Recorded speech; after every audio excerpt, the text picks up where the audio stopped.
Baik. Bismillahirrahmanirrahim. Assalamualaikum warahmatullahi wabarakatuh. Waalaikumsalam warahmatullahi wabarakatuh. Salam warahmatullahi wabarakatuh. Waalaikumsalam warahmatullahi wabarakatuh. Selamat malam rekan-rekan semua.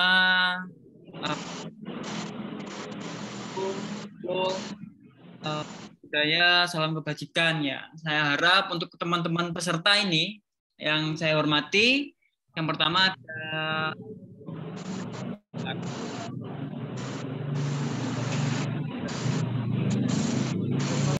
Pak Lukman Ekana Putra selaku General Manager Inkubator Bisnis dan Kewirausahaan, dan tentunya ada narasumber di sini. Kalian pasti sudah kenal, ada Coach HP ya, yang malam ini akan sharing tentang bisnis model Canvas seperti itu. Baik, sebelum dimulai ada sedikit titipan dari panitia ya. Yang pertama, tetap semangat untuk mengikuti sesi Startup Development Class karena pendaftarnya itu banyak ya, banyak sekali yang mendaftar sampai ratusan, dan yang terseleksi adalah kalian ya. Tidak semua mahasiswa mendapatkan kesempatan seperti kalian ya.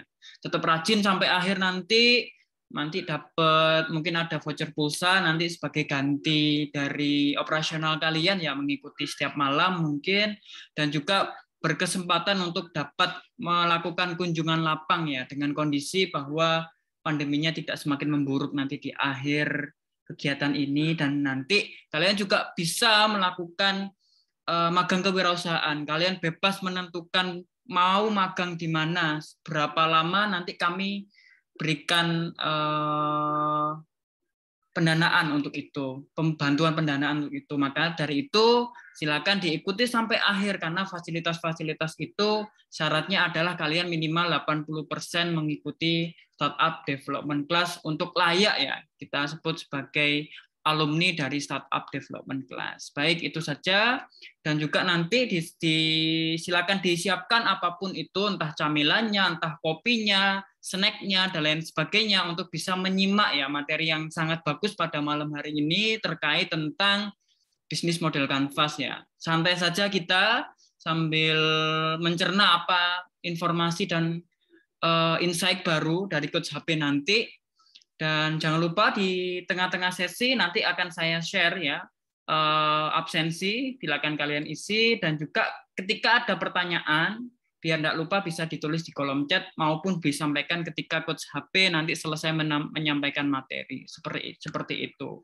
Baik teman-teman, saya panggilnya Sobat IBKW atau cuan lovers ya, cuan-cuan club ya, karena kan pebisnis kan harusnya kan mindsetnya adalah revenue ya, uang ya, gitu. Makanya cuan ya, cuan is my life ya. Jadi tetap semangat ya walaupun malam-malam. Semoga apa yang kita dapatkan pada malam hari ini dapat bermanfaat ya. Baik, tidak berlama-lama lagi. Baik, di sini ada narasumber dari Coach HP. Monggo Coach HP untuk bisa menyampaikan materi tentang bisnis model Canvas. Mungkin 1 jam ya, Coach HP. Oke, Pak Angga. 1 jam sudah plus tanya jawab berarti ya? Iya, boleh. Nanti kita mulai lebih awal nanti. Iya, waktu dan tempat kami persilahkan. Baik, terima kasih Pak Angga Gumilang atas kesempatannya dan juga dibukanya kegiatan untuk Startup Development Class. Apa kabar semuanya? Alhamdulillah baik, Bapak. Oke, yang merasa akhirnya sehat, mohon untuk berkenan. Ini kayaknya nggak lebih banyak yang open video nih, atau open kamera ya. Jadi mohon yang berkenan, yang memang tidak ada kendala untuk bisa membuka videonya. Saya mohon izin untuk malam hari ini, saya sharing tentang bisnis model Canvas. Saya memastikan terlebih dahulu, suara saya jelas, dan juga share screen-nya saya sudah terlihatkah di sana? Sudah sangat terlihat dan terdengar, Coach. Oke, baik. Terima kasih, Pak Angga.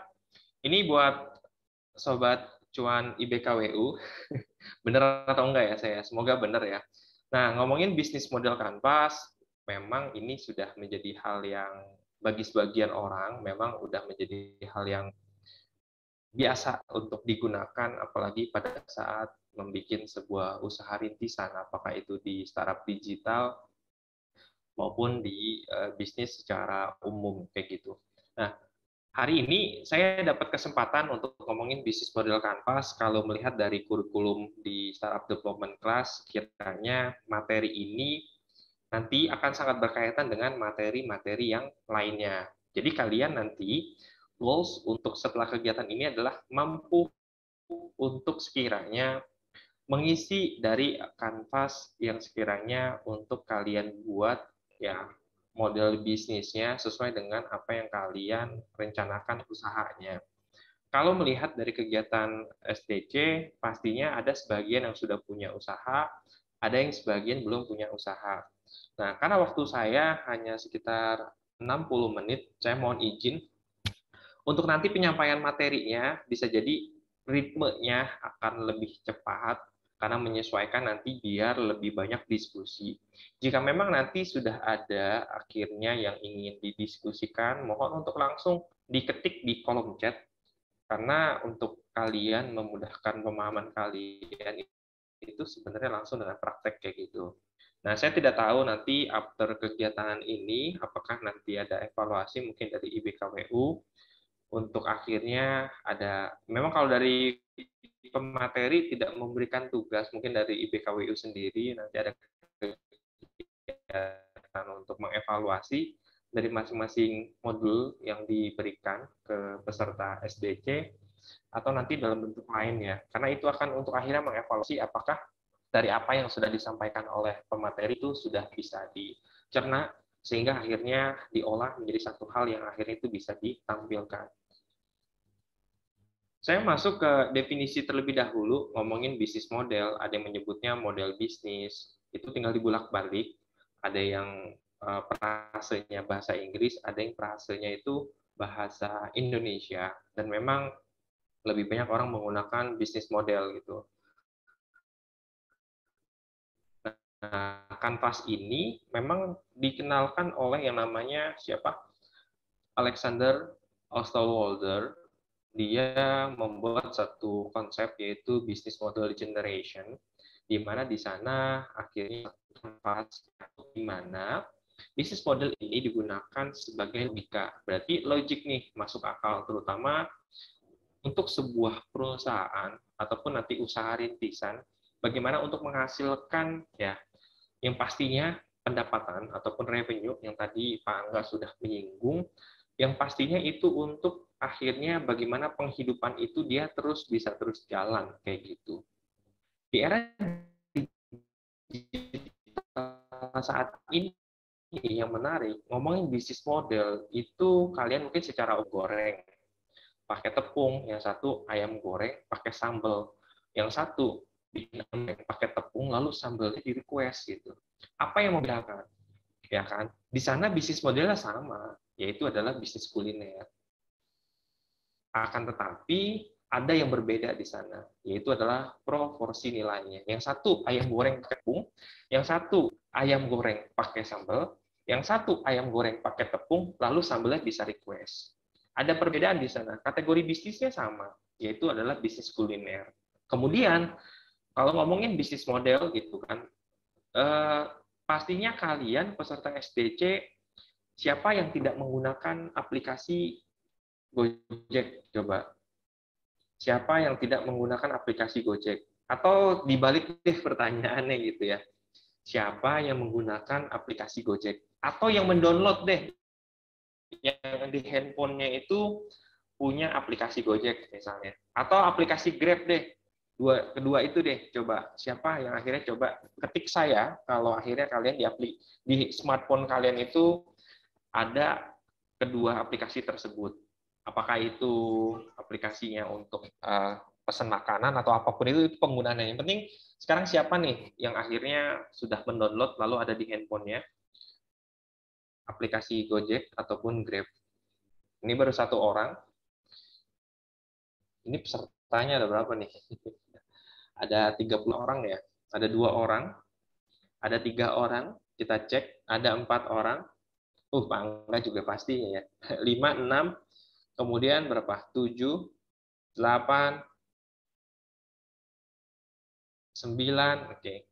Kita cek 10. 11, 12. Wah, ini Pak Hari kayaknya ini. Kemudian yang lain? Baru 12 orang yang sudah download aplikasi Gojek atau Grab.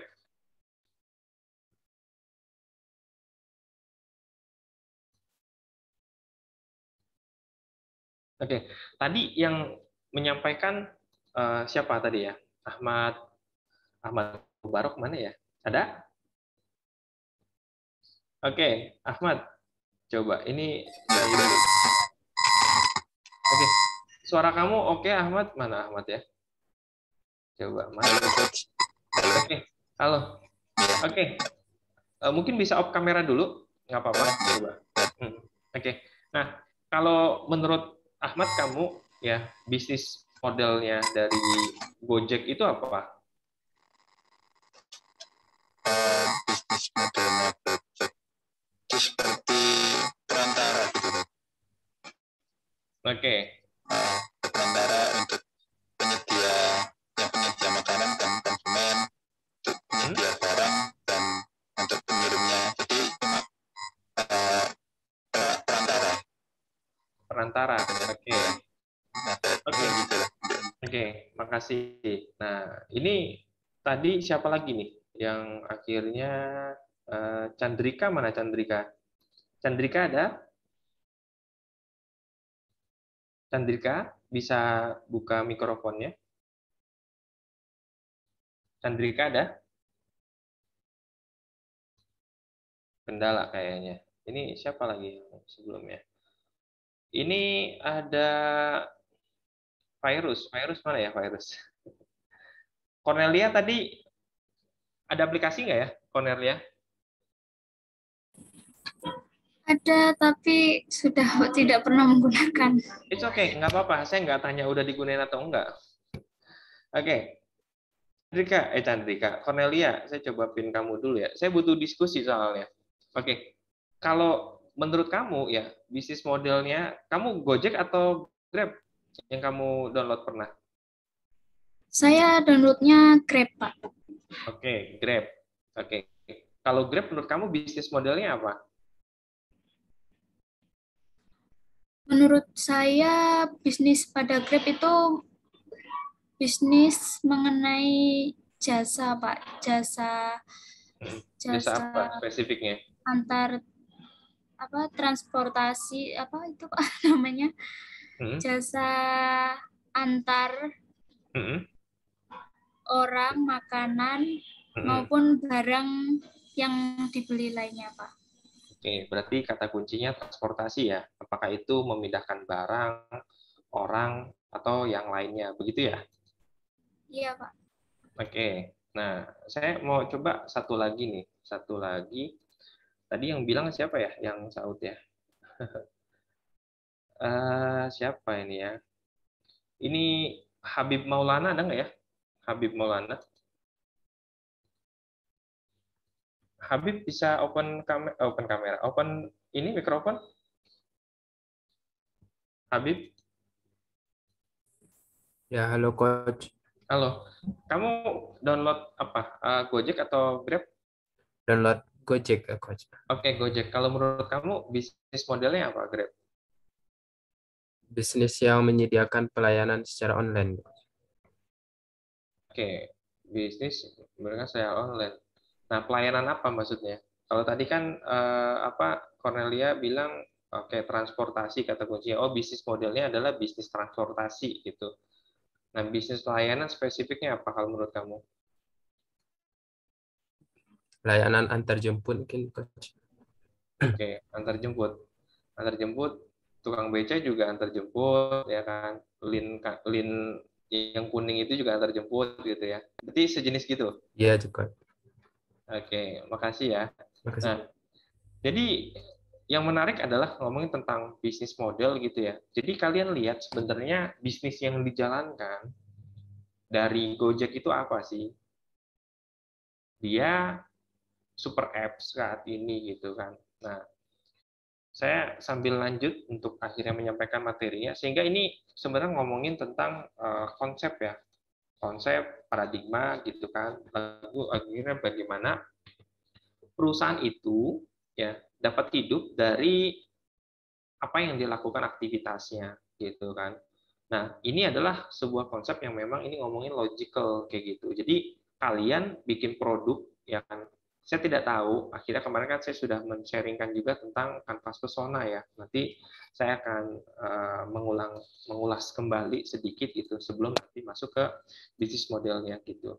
Nah, ketika itu akhirnya ngomongin tentang logika, bagaimana perusahaan itu tetap hidup dari apa yang dihasilkan kayak gitu kan. Lalu bagaimana cara menggambarkan bisnis model kanvasnya. Nah, kanvas ini adalah dalam bentuk ibaratnya kalian seperti menggambar begitu kan.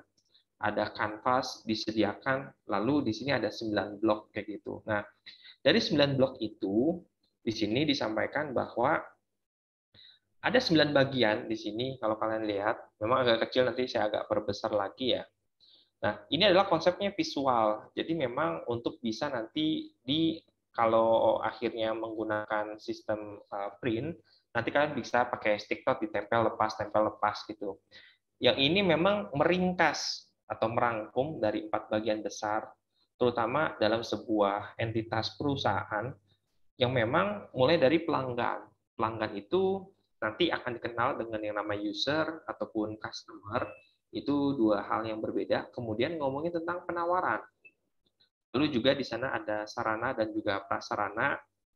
Kemudian yang utama, yang keempat yaitu adalah ngomongin tentang keuangan, finance. Dan bagaimana nanti ngomongin konsep bisnis model kanvas, kalian bisa melihat dari misalnya usaha, contoh ya, tadi Gojek ini hal yang populer. Waktu itu dia melihat bagaimana sih, apakah di kota besar, terutama di Jakarta, sebagai model wilayah utama yang akhirnya dijadikan tentang diawalinya untuk bisnis model dari Gojek kayak gitu.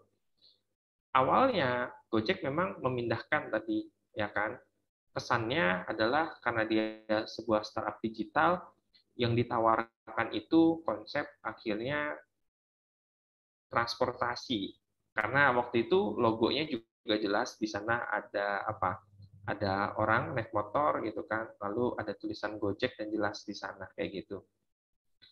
Berjalan tapi pasti ngomongin tentang bisnis model, akhirnya Gojek itu ya berdasarkan kebutuhan need dari customer, sehingga dia mengembangkan ternyata selain yang bisa diantar, itu ada barang yang diantar, kemudian ada makanan spesifik yang bisa diantar.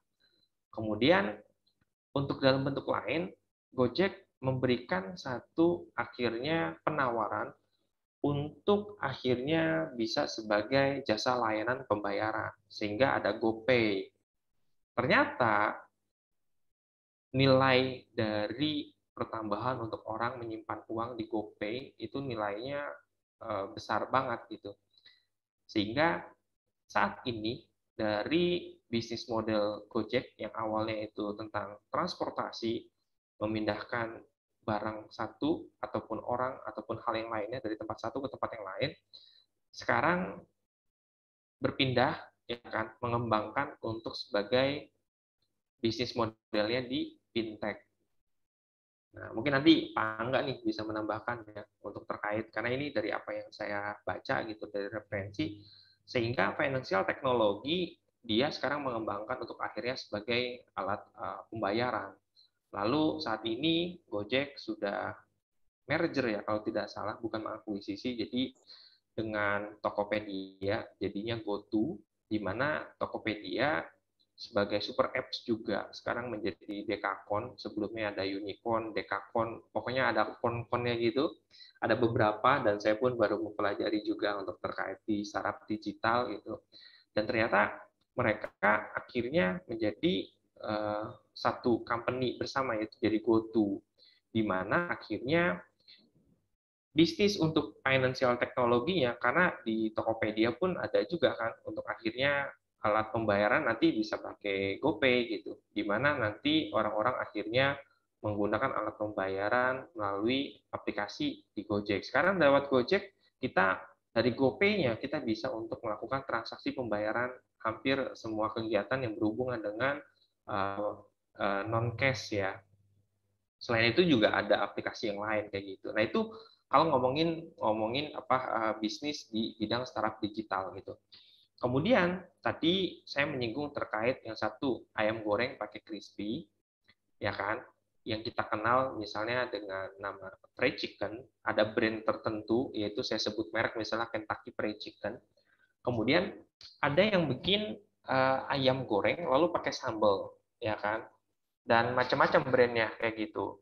Kemudian ada yang akhirnya ayam tepung lalu pakai sambal by request, itu biasanya kita kenal dengan ayam geprek misalnya. Nah, dari ketiga jenis model bisnisnya sama-sama kuliner gitu.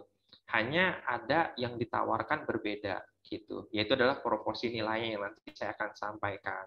Nah, dari konsep bisnis model ini, dari 9 bagian ini, fokus dari suatu usaha yang akan dimulai ataupun yang sedang dijalankan, pertama fokus ke pelanggan, atau yang kita kenal dengan customer, atau bahasa untuk di kegiatan bisnis model itu, ada yang dikenal dengan user, ada yang dikenal dengan customer. Di mana user itu yang menggunakan produk ataupun layanan yang kita tawarkan, lalu customer itu adalah yang memang membayar. Bisa juga customer itu adalah user juga gitu. Kemudian penawaran yang diberikan itu pastinya bisa berupa barang ataupun layanan dengan proporsi nilai yang disesuaikan dengan apa yang menjadi kebutuhan dari customer-nya. Nah, sarana dan prasarana ini akan menentukan nanti ya proporsi nilai apa yang akan diberikan dengan sumber daya yang dimiliki, lalu bagaimana pengelolaan keuangannya.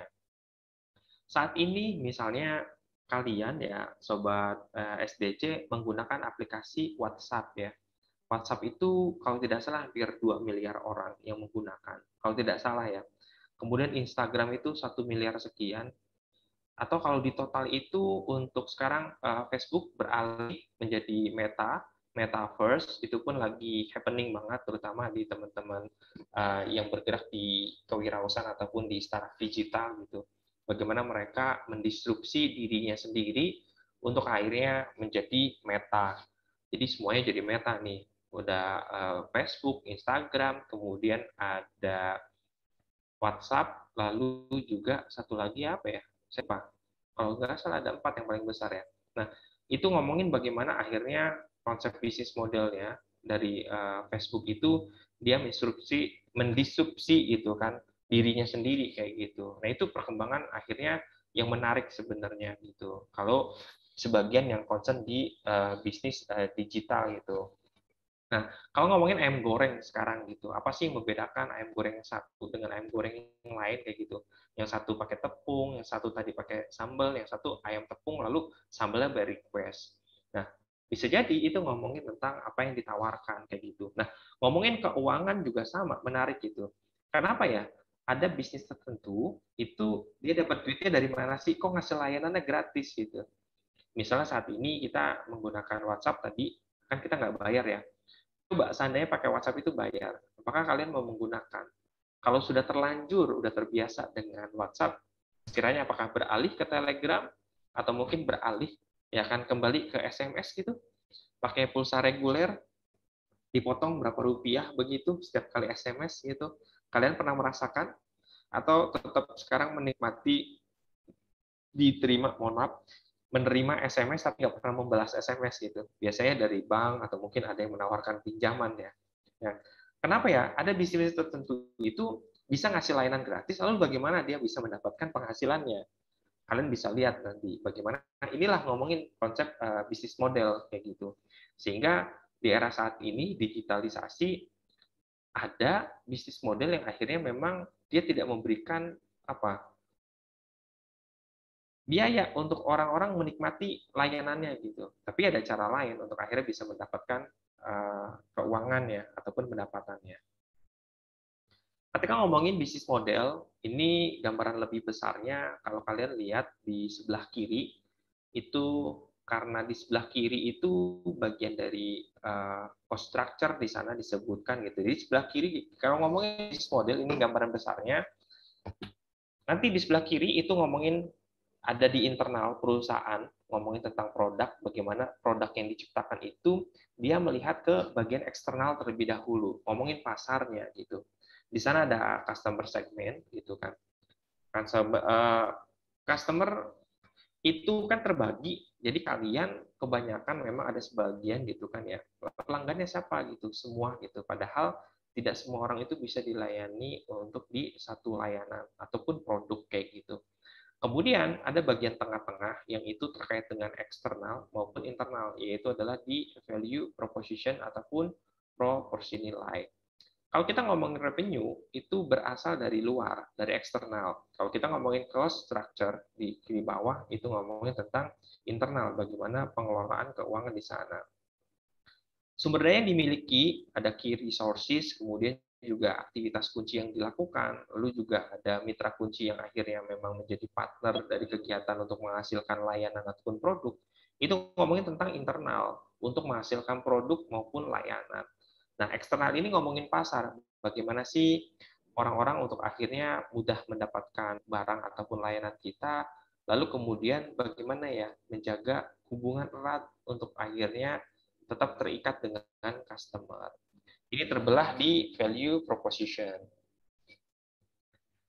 Nah, kemarin waktu ngomongin ide bisnis, saya sudah menyampaikan gitu. Kalian pada saat membuat satu produk, jasa, ataupun layanan, biasanya ini sekarang sangat mudah untuk akhirnya kalian membuat persona pengguna dulu kayak gitu, atau ada yang membuat juga customer persona gitu. Nah, persona ini memang bukan secara kebanyakan untuk akhirnya segmentasi langsung ditarget gitu. Nah, persona pengguna ini kalian tetapkan dulu sekiranya dari apa yang akhirnya kalian mau target, ya kan? Coba kalian gambarkan terlebih dahulu.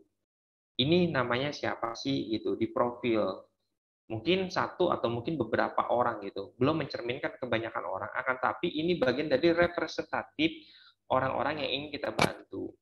Nanti yang kita tentukan adalah need-nya gitu. Sebenarnya orang-orang ini, ya kan, namanya siapa, lalu profesinya dia apa, atau perannya dia apa gitu. Kalian bisa tentukan terlebih dahulu di sini. Kemudian untuk akhirnya dari customer persona ini nanti baru kita coba perbesar untuk menjadi customer segment kayak gitu. Jadi tetapkan namanya dulu, perannya apa atau profesinya gitu. Nah, sehingga akhirnya untuk memudahkan kalian nanti menentukan sebenarnya produk atau jasa layanan kalian itu mengacu pada customer ya center atau akhirnya hanya di product center gitu. Fokus dibikin produk tapi belum menjawab solusi dari apa yang dibutuhkan dari persona penggunanya kalian kayak gitu. Di sebelah kanan, misal di sini ada positive trend, dilihat dari kondisi saat ini itu seperti apa sih era pandemi saat ini gitu, yang kaitannya dengan produk ataupun jasa layanan yang akan kalian berikan. Kemudian negatif trendnya itu apa? Dari apa yang akhirnya kalian mau buat produk ataupun jasa layanannya. Nah, dari positif dan negatif ini melihat akhirnya ada opportunity kalau di positive trend di sini. Nah, peluangnya apa sih dengan dari positif ini gitu? Apakah ngomongin kebijakan, mungkin ngomongin perubahan perilaku juga, dan saat ini ada perubahan perilaku juga yang mendorong untuk akhirnya kalian bisa mendapatkan gain, keuntungan dari hal tersebut. Lalu, pada saat ngomongin tentang negatif trend, biasanya hal yang negatif itu membuat orang tuh sakit kepala gitu. Apa sih yang akhirnya dihiraukan orang lain gitu, yang membuat orang lain tuh pusing kayak gitu. Mahasiswa tuh pusing kalau nggak punya duit ya kan, udah nggak punya duit, nggak punya waktu, nggak punya tenaga gitu. Nah itu salah satu misalnya yang membuat pusingnya mahasiswa gitu, udah semester akhir, mau tugas akhir, dosennya nggak mudah dihubungin, di WA hari ini sampainya minggu depan baru dibales gitu. Kemudian kalau secara personal ngomongin fear, apa yang ditakutkan seseorang gitu, mahasiswa apa sih paling takutin gitu? Adakah sebagian di antara kalian merasa takut kalau lulus kuliah itu akhirnya tidak dapat pekerjaan ataupun tidak punya penghasilan gitu? Akhirnya apa yang dibutuhkan kalian? Nah, sehingga di sini kalian kombinasikan antara negatif trend, kemudian positif trend gitu, kemudian opportunity kesempatan, lalu apa yang membuat kalian pusing gitu, terutama di target konsumernya kalian gitu kan. Yang ini kalian personakan terlebih dahulu. Nah, dari satu orang itu atau beberapa orang yang ada kemiripan di sana, kalian bisa lebih dalam lagi sebenarnya dengan mewawancara itu. Tidak hanya melihat lalu berasumsi, kalian perlu memvalidasi dari asumsi tersebut sebenarnya apa sih yang benar-benar dibutuhkan ataupun diinginkan oleh orang tersebut gitu. Misalnya mahasiswa nih, mahasiswa kan yang positif trennya banyak gitu ya, negatif trennya juga banyak, peluangnya juga untuk status mahasiswa itu ada. Pusingnya mahasiswa itu apa sih? Ngerjain tugas akhir gitu. Ada mungkin nggak punya duit, nggak punya skill, dan banyak hal gitu. Dan itu bisa digali. Nah, dari pesona pengguna ataupun akhirnya user persona gitu, atau mungkin ada yang menyebutkan customer persona ya. Ini saya ngambil satu pendekatan. Kemudian masuk ke mana? Masuk ke customer segment di sini. Nah, customer segment ketika kalian sudah tahu personanya, coba diperbesar untuk akhirnya dari customer segment yang kalian target itu kalau berdasarkan kedaerahan misalnya geografis. Kalau kalian produknya misalnya jualnya ayam goreng, lalu makan di tempat gitu. Kalau di Jember masa ia menawarkan orang di Surabaya kan enggak juga gitu. Jadi pastikan kalian secara geografis itu untuk kedaerahannya itu mulai dari wilayah, negara, ukuran wilayah, kepadatan penduduknya, lalu iklim di sana itu bisa nanti ditargetkan berdasarkan geografis. Kalau kalian mainnya lokal, ya silakan. Luasan wilayahnya berapa banyak sih, penduduknya berapa banyak sih, nanti disupport dengan data demografis. Kalau memang secara kewilayahan hanya di wilayah kabupaten ataupun wilayah kecamatan ataupun hanya di kota saja gitu, bukan di desa misalnya. Nah, kemudian selain secara geografis ngomongin tentang customer segment ini, kalian pastikan juga data kependudukannya mulai dari jenis kelamin, pria wanita itu akan sangat berbeda untuk akhirnya dari preferensi ataupun kebiasaan dia untuk membeli suatu produk gitu. Faktor usia pun sama, akan berbeda, kemudian penghasilannya, lalu statusnya, mungkin juga agamanya gitu. Bagi yang muslim pastinya akan menghindari produk-produk yang non halal, kemudian juga untuk akhirnya tren saat ini itu seperti apa untuk akhirnya di kelompok usia tertentu, misalnya sekarang ada zilenial yang lagi demam dengan TikTok, demam dengan Korean style gitu, dan itu bisa sangat akhirnya mempengaruhi dari penawaran produk ataupun yang jasa yang kita targetkan. Nah, kemudian customer segment itu bisa ya dibagi, mohon maaf ya ini saya perbaikin dulu, bisa dibagi berdasarkan cara hidup ya. Oke, sebentar saya perbaikin dulu.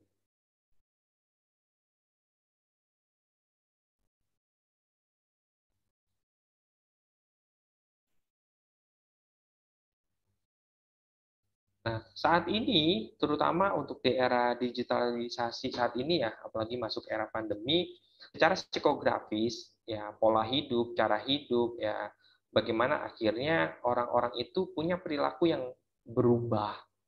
Apakah karena faktor teknologi atau banyak hal yang lainnya, yang saat ini, untuk ngomongin user centris, yang fokusnya ke customer, mereka fokus ke psikografisnya, cara hidupnya, kelas sosialnya seperti apa sih saat ini di Indonesia itu 60% kelas sosial menengah, kemudian gaya hidupnya gimana? Sekarang orang gaya hidupnya ingin sehat, lalu ingin terus akhirnya bagaimana selain sehat, kemudian ada hal lain apa ya gitu. Nah, bisa dilihat di tren saat ini ya, kemudian selain sehat mungkin hemat energi gitu. Dari tipe kepribadian, buat orang-orang yang akhirnya memang peduli sama lingkungan, dia akan menghindari produk-produk yang menggunakan plastik misalnya. Minatnya apa nih? Minatnya untuk akhirnya pola hidup bersih, pola hidup ringkas kayak gitu, dan banyak hal yang bisa digali kayak gitu. Terus ngomongin perilaku, kalau terkait perilaku, ada orang-orang itu punya alasan untuk membeli. Apakah karena harganya, atau keterjangkauannya, penjualnya mungkin bisa jadi. Kemudian juga ada faktor ngomongin perilaku itu waktu membeli. Waktu membeli ini menjadi pertimbangan apakah pada season-season tertentu misalnya. Kemudian kalau misalnya membeli hewan kurban, pastinya pada saat hari raya kurban gitu. Lalu juga ada frekuensi membeli untuk orang makan itu sarapan pastinya pagi hari. Kalau siang hari itu makan siang gitu. Kalau sore ini makan atau bukan ya istilahnya ada nggak? Ada juga makan malam, dinner gitu. Nah, itu hal yang akhirnya bisa melihat bagaimana perubahan perilaku saat ini orang-orang, adakah orang-orang tertentu itu loyal terhadap suatu brand, kemudian ataukah produk tertentu, atau loyal terhadap orang-orang yang memiliki pengaruh gitu, sehingga apa yang dia makan, ya dia ngikut makan hal tersebut, dia gunakan hal tersebut gitu. Nah, ini menjadi penting untuk kalian menetapkan terlebih dahulu tadi, ya kan, user persona ataupun persona penggunanya, kemudian coba diperbesar untuk dibuat ya customer segmentnya. Coach, untuk customer segment ini apakah semuanya harus diidentifikasi? Sebisa mungkin kalian mampu mengidentifikasi berdasarkan geografisnya, demografisnya, psikografisnya, dan juga berdasarkan perilakunya. Sehingga nanti akan lebih valid dalam apa? Nah, tahap berikutnya adalah pada saat ya kan tadi di bagian eksternal ya si konsumen ini kan mereka sumber masalah ya. Sumber masalah yang ada di konsumen di sini akhirnya kalau identifikasi masalahnya itu kalian belum tepat sehingga produk solusi yang diberikan belum tentu menjawab. Sehingga dari apa yang kalian produksi ataupun kalian tawarkan di sana, masalah kendalanya itu terutama proses pemasaran gitu, karena menanyakan siapa yang bakal beli produknya, kalaupun ada yang beli produknya berapa besar ya kan untuk ceruk pasar yang kita targetkan kayak gitu. Kalau ngomongin wilayah Indonesia sekarang udah hampir 270 juta orang, kalian di situ bisa lihat ya kan, kalau ngomongin makan pasti orang butuh makan, misalnya makan seperti apa yang dibutuhkan. Nah, itu yang akhirnya perlu dilakukan evaluasi lagi ngomongin tentang solusi dari produk terkait value proposition ataupun proporsi nilai. Nah, kalau di sini bisa dilihat bahwa ngomongin bisnis model, ngomongin customer segment, kalian bisa tambahkan dari slide yang sebelumnya, siapakah pelanggan kamu dan jelaskan target pelanggan kamu dalam beberapa kata. Pastikan memang dengan kata yang singkat ini akan ditargetkan gitu. Kalau ini udah target ya. Kemudian kalau ngomongin value proposition, bagaimana kamu akan membuat hidup pelanggan itu lebih bahagia dengan produk yang kamu tawarkan. Jadi produk bisa berupa barang maupun jasa. Dari aktivitas yang dilakukan, kalian pastinya itu akan mendapatkan apa?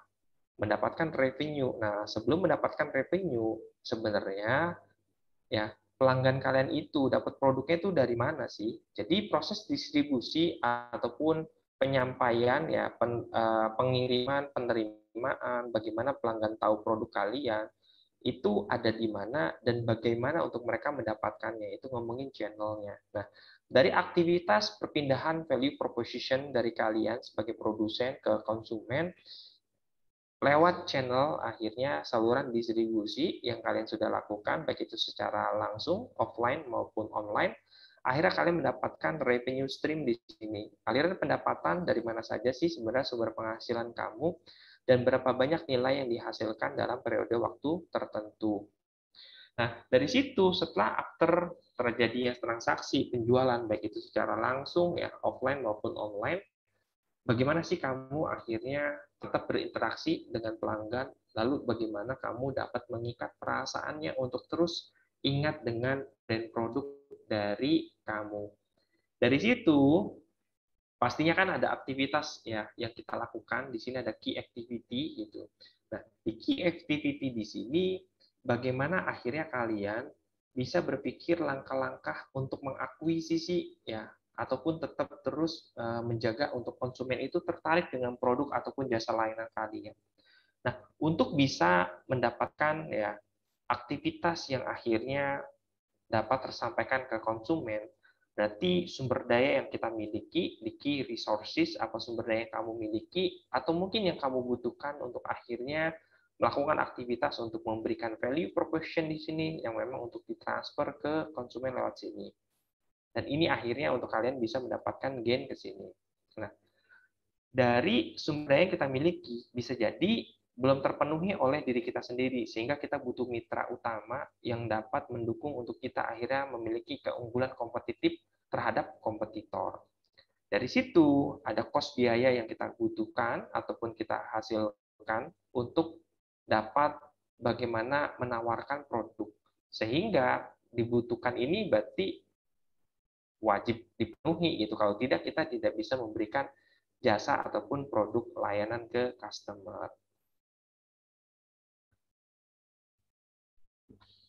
Ngomongin tentang proporsi nilai, tadi bagaimana masalah konsumen ya. Kalian pastikan identifikasi apa sih kebutuhan yang perlu dipenuhi oleh konsumen. Nah, kalian tadi kan sudah menentukan customer persona-nya, kemudian juga sudah membuat akhirnya apa tadi customer segment ya. Pastikan kalian tahu apa yang menjadi kebutuhan yang perlu dipenuhi. Di sini kalian silakan coba konfirmasi ke orang yang pernah beli produk kalian ataupun yang pernah kalian tawarkan, apa sih kebutuhan ataupun keinginan yang memang perlu dipenuhi ya oleh konsumen kamu gitu, yang perlu dipenuhi ke konsumen yang akhirnya kita tawarkan kayak gitu. Nah, dari sini kemudian apa sih hambatan yang dimiliki konsumen untuk memenuhi kebutuhannya ataupun keinginannya gitu.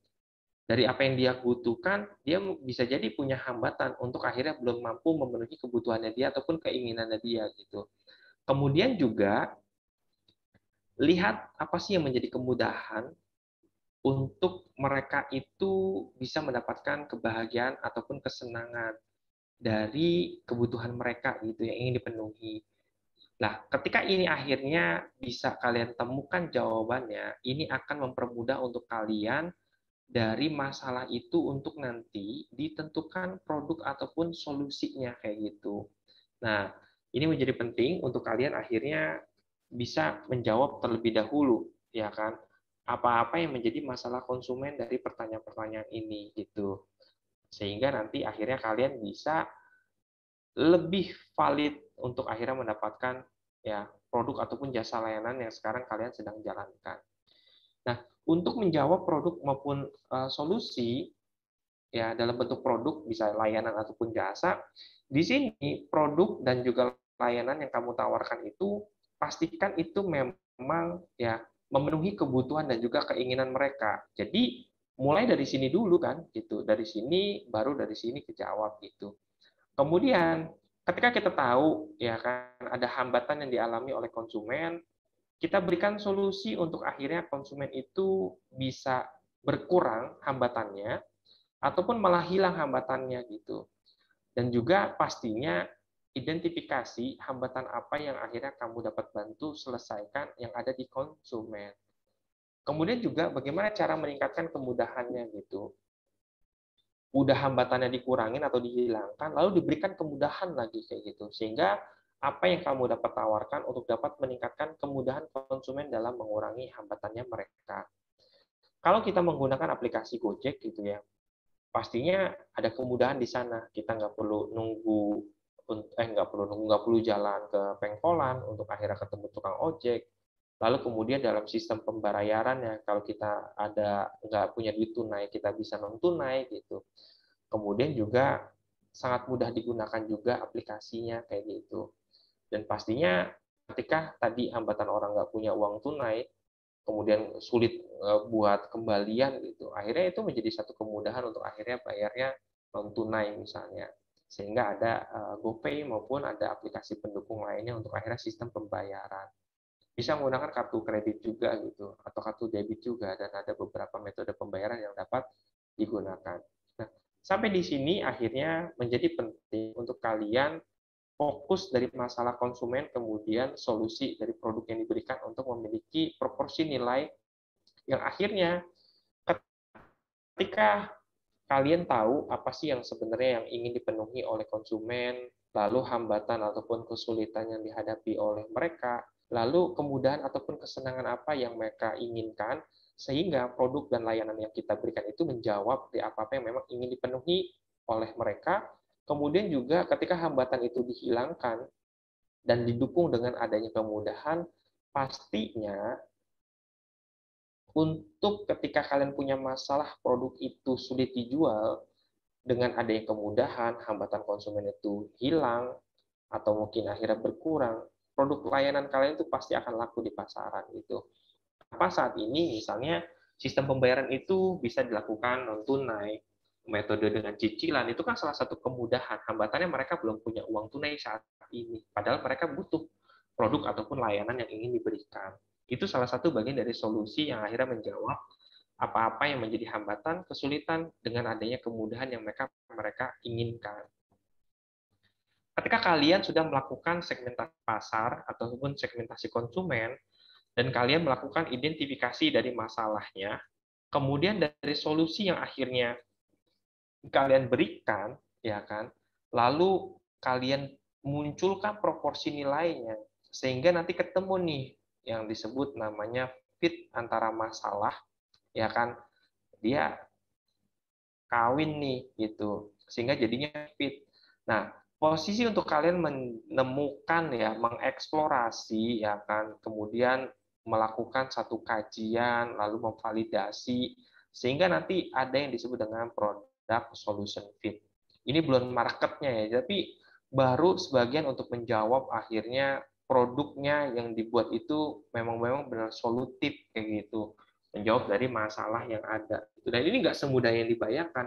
Kebanyakan bikin, lalu jual, lalu bingung cara memasarkannya karena marketnya belum jelas siapa yang ditarget, kemudian apa yang menjadi kebutuhan, apa yang diinginkannya, lalu hambatan dia untuk menggunakan jasa layanan kita ataupun produk yang kita tawarkan apa gitu. Nah, itu yang perlu kalian eksplorasi dengan konsep bisnis model kanvas yang akhirnya bisa kalian terapkan untuk kalian dari mulai ideasi, ya kan, kemarin sudah berbikin suatu ide, kemudian juga akhirnya dari ide itu kalian konsep, lalu kalian membuat prototipe, kemudian juga saat ini produknya apakah benar-benar menjadi solusi yang fit dari masalah yang ingin kalian selesaikan dari segmentasi konsumen yang kalian sudah pesonakan sebelumnya. Kemudian dari sini tahap berikutnya untuk akhirnya di bisnis model kanvas, ya kan, yaitu tahap di proporsi nilai. Nah, ngomongin proporsi nilai, ada beberapa yang akhirnya menjadi proporsi nilai. Ini salah satu referensi yang saya gunakan. Pertama, dari proporsi nilai, dari masalah ataupun kebutuhan, bisa kita jawab dengan bahan yang digunakan. Bahannya apa nih? Gitu.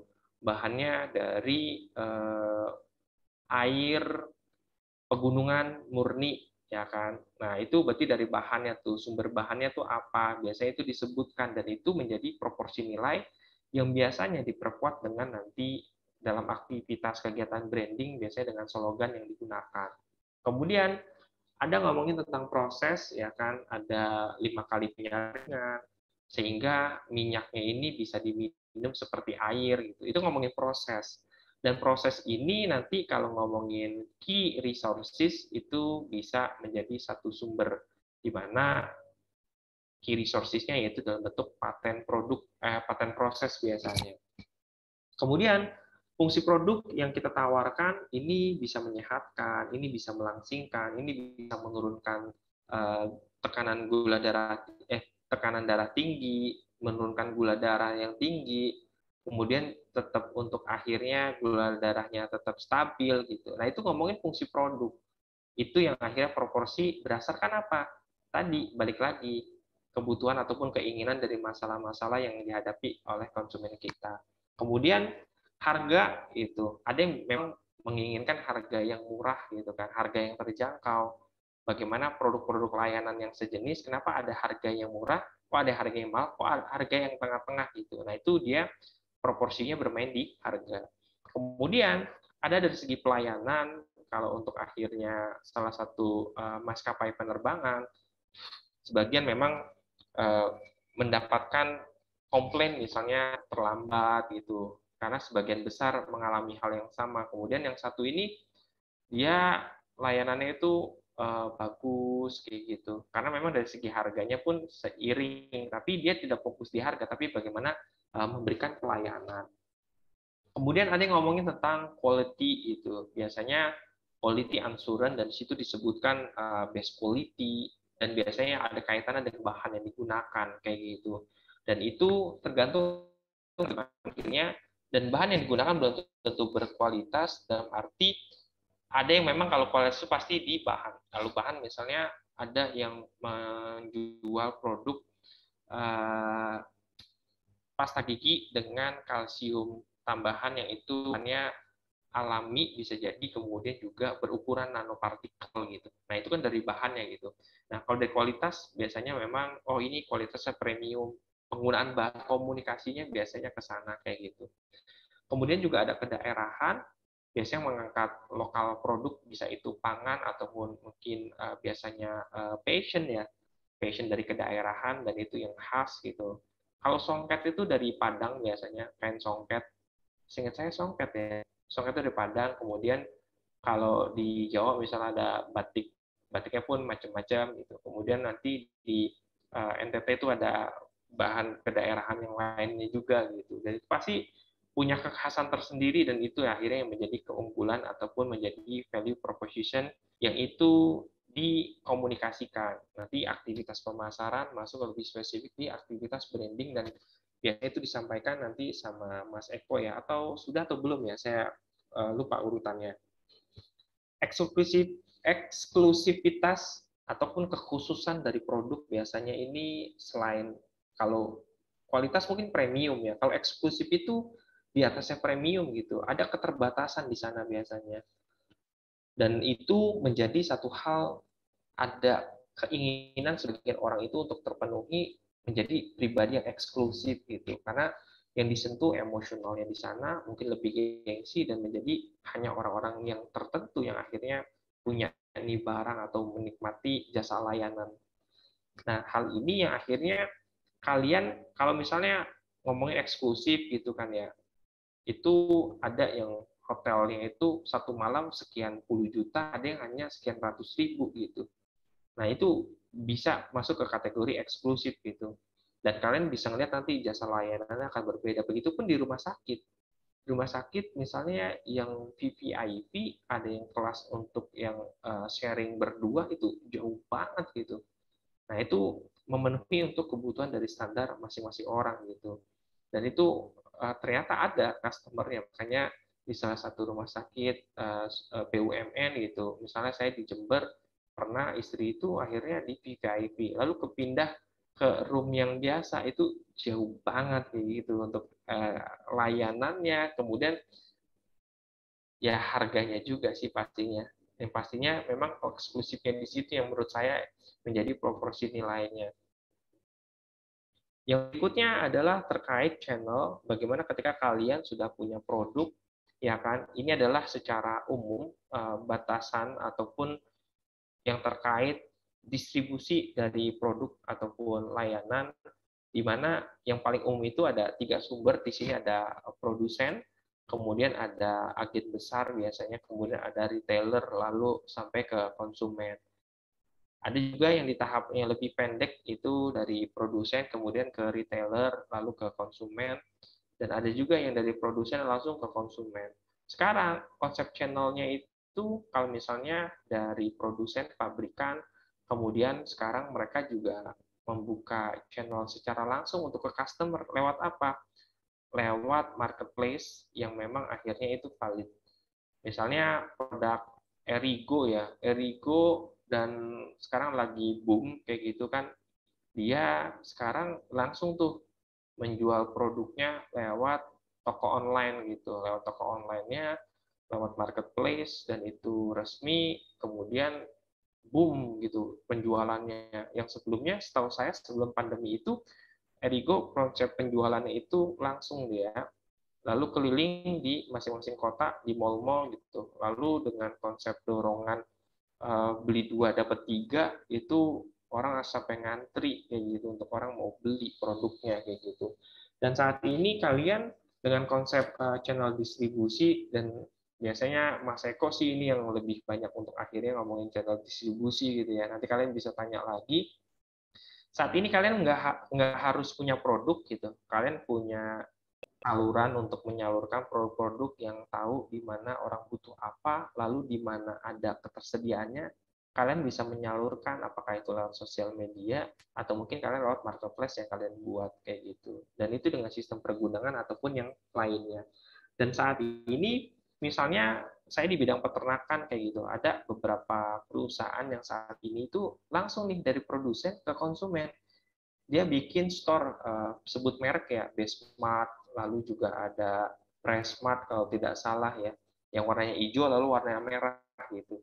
Kan mereka biasanya kan lewat retailer ya, tapi mereka pun sekarang buka channelnya secara langsung untuk ke konsumen, dan itu menjadi tantangan buat apa? Buat terutama wirausaha baru yang itu merintis gitu, yang mungkin produknya sejenis, akhirnya langsung head to head untuk akhirnya ke perusahaan yang memang dia sudah punya sumber daya yang besar, sehingga akhirnya mereka langsung berkompetisi dengan para pelaku usaha yang kecil kayak gitu. Karena sekarang saat ini eranya langsung datang ke konsumen gitu, untuk benar-benar akhirnya memang bisa mendapatkan transaksi penjualan yang itu untuk mendorong akhirnya pertumbuhan perusahaan tetap bisa sehat di tengah kondisi apalagi pandemi saat ini gitu. Dan banyak yang dilakukan perubahannya kayak gitu, yang awalnya memang tidak dilakukan, lalu dengan kondisi saat ini merubah channel distribusi yang dia lakukan.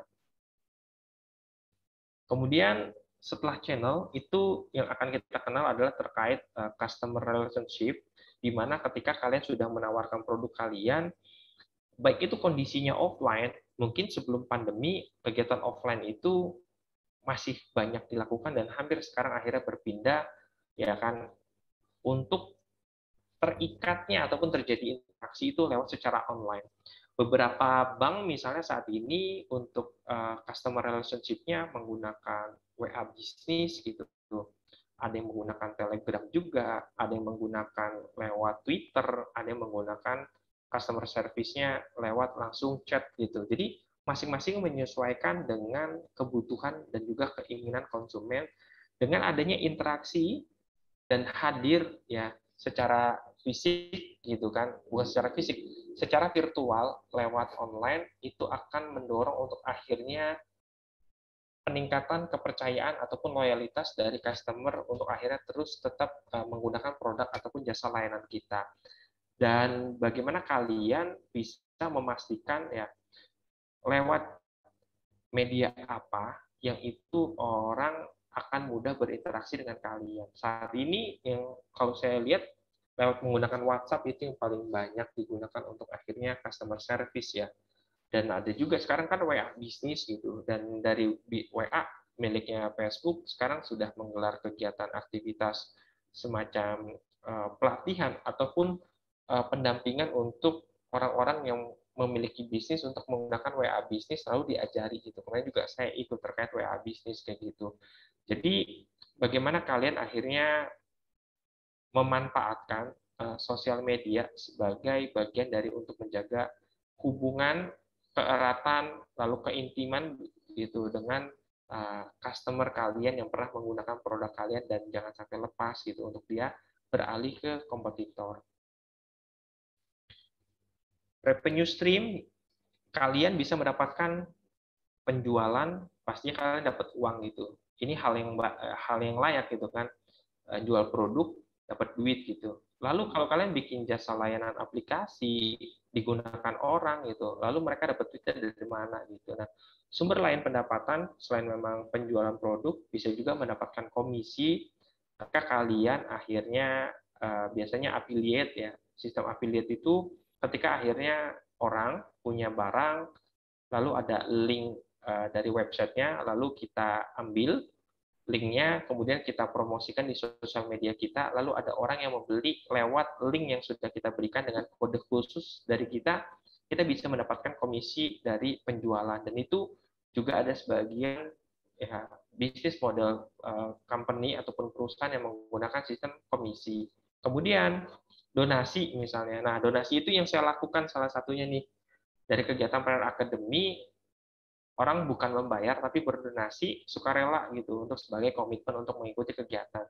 Ada beberapa juga misalnya Khan Academy itu untuk pembelajaran daring untuk kegiatan matematika dari SD sampai SMA, itu pun lewat donasi gitu untuk kegiatan, dan dia sudah ada di lebih 150 negara kayak gitu, dan ternyata bisa untuk mendapatkan pendapatan lewat donasi. Kemudian langganan itu subscription biasanya sekarang kalau di kegiatan pemberitaan, terutama untuk yang teman-teman di startup itu, ternyata ada beberapa platform yang menawarkan berita premium untuk akhirnya itu kita berlangganan. Ada yang 1 bulan sekian, ada yang 1 tahun sekian.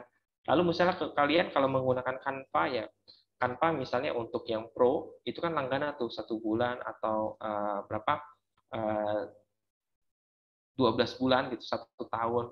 Menggunakan Zoom Meeting ini pun sama, untuk yang pro itu langganan gitu sistemnya 1 bulan. Jadi nggak cuma sekali pakai bisa, tapi kita biasanya menggunakan pihak ketiga bukan dari Zoom-nya langsung. Sewa ini biasanya dalam bentuk sewa kegiatan yang bisa dilakukan juga untuk mendapatkan revenue ataupun pendapatan dari aktivitas bisnis yang kita jalankan. Dan tergantung tadi bisnis model. Kalau yang sewa itu biasanya kita punya properti lalu kita sewakan, daripada itu akhirnya hanya didiamkan untuk kita tinggali. Kalau misalnya tidak kita tinggali, kenapa untuk akhirnya bisa mendapatkan income, kita bisa sewakan. Kemudian iklan, dan iklan yang paling banyak salah satunya untuk di kegiatan di startup digital, biasanya mereka memunculkan karena gratis. Kita menggunakan YouTube untuk menonton streaming video, lalu ada iklan di sana gitu. Dan disitulah salah satu sumber untuk penghasilan dari YouTube misalnya. Dan silakan bagi peserta SDC untuk mengisi form kehadiran yang sudah di-share oleh Pak Angga melalui kolom chat. Nah, setelah revenue stream, di sini yang dibahas yaitu adalah tentang key resources ya. Mohon maaf ya, ini harusnya key resources. Oke, saya stop dulu. Ini keliru. Yang tahap berikutnya adalah key resources ya. Untuk key resources ini saya pindahkan dulu kolomnya untuk biar nggak keliru.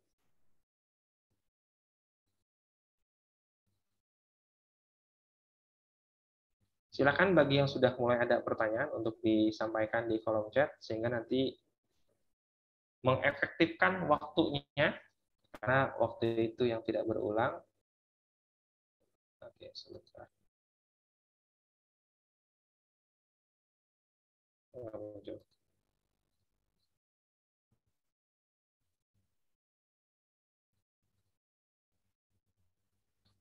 Ini activities, mana key resources ini? Sebentar. Inilah. Oke, sebentar. Ini keliru saya. Ketukar ya. Oke, sebentar.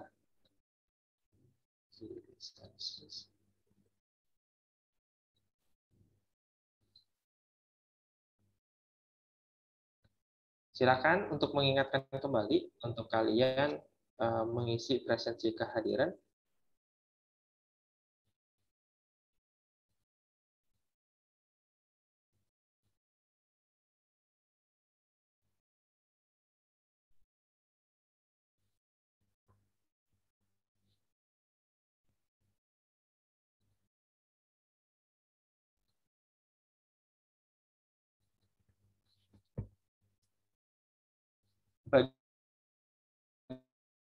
Bagian berikutnya dari bisnis model Canvas, ini ada key resources, dan ada sebagian yang memang punya sumber daya fisik gitu. Dan saat ini untuk Gojek, apakah dia punya kendaraan sendiri? Kan nggak ada gitu. Dia bermitra dengan orang-orang yang punya kendaraan motor lalu menjadi mitranya gitu. Begitupun yang punya mobil. Begitupun di Grab juga sama kayak gitu.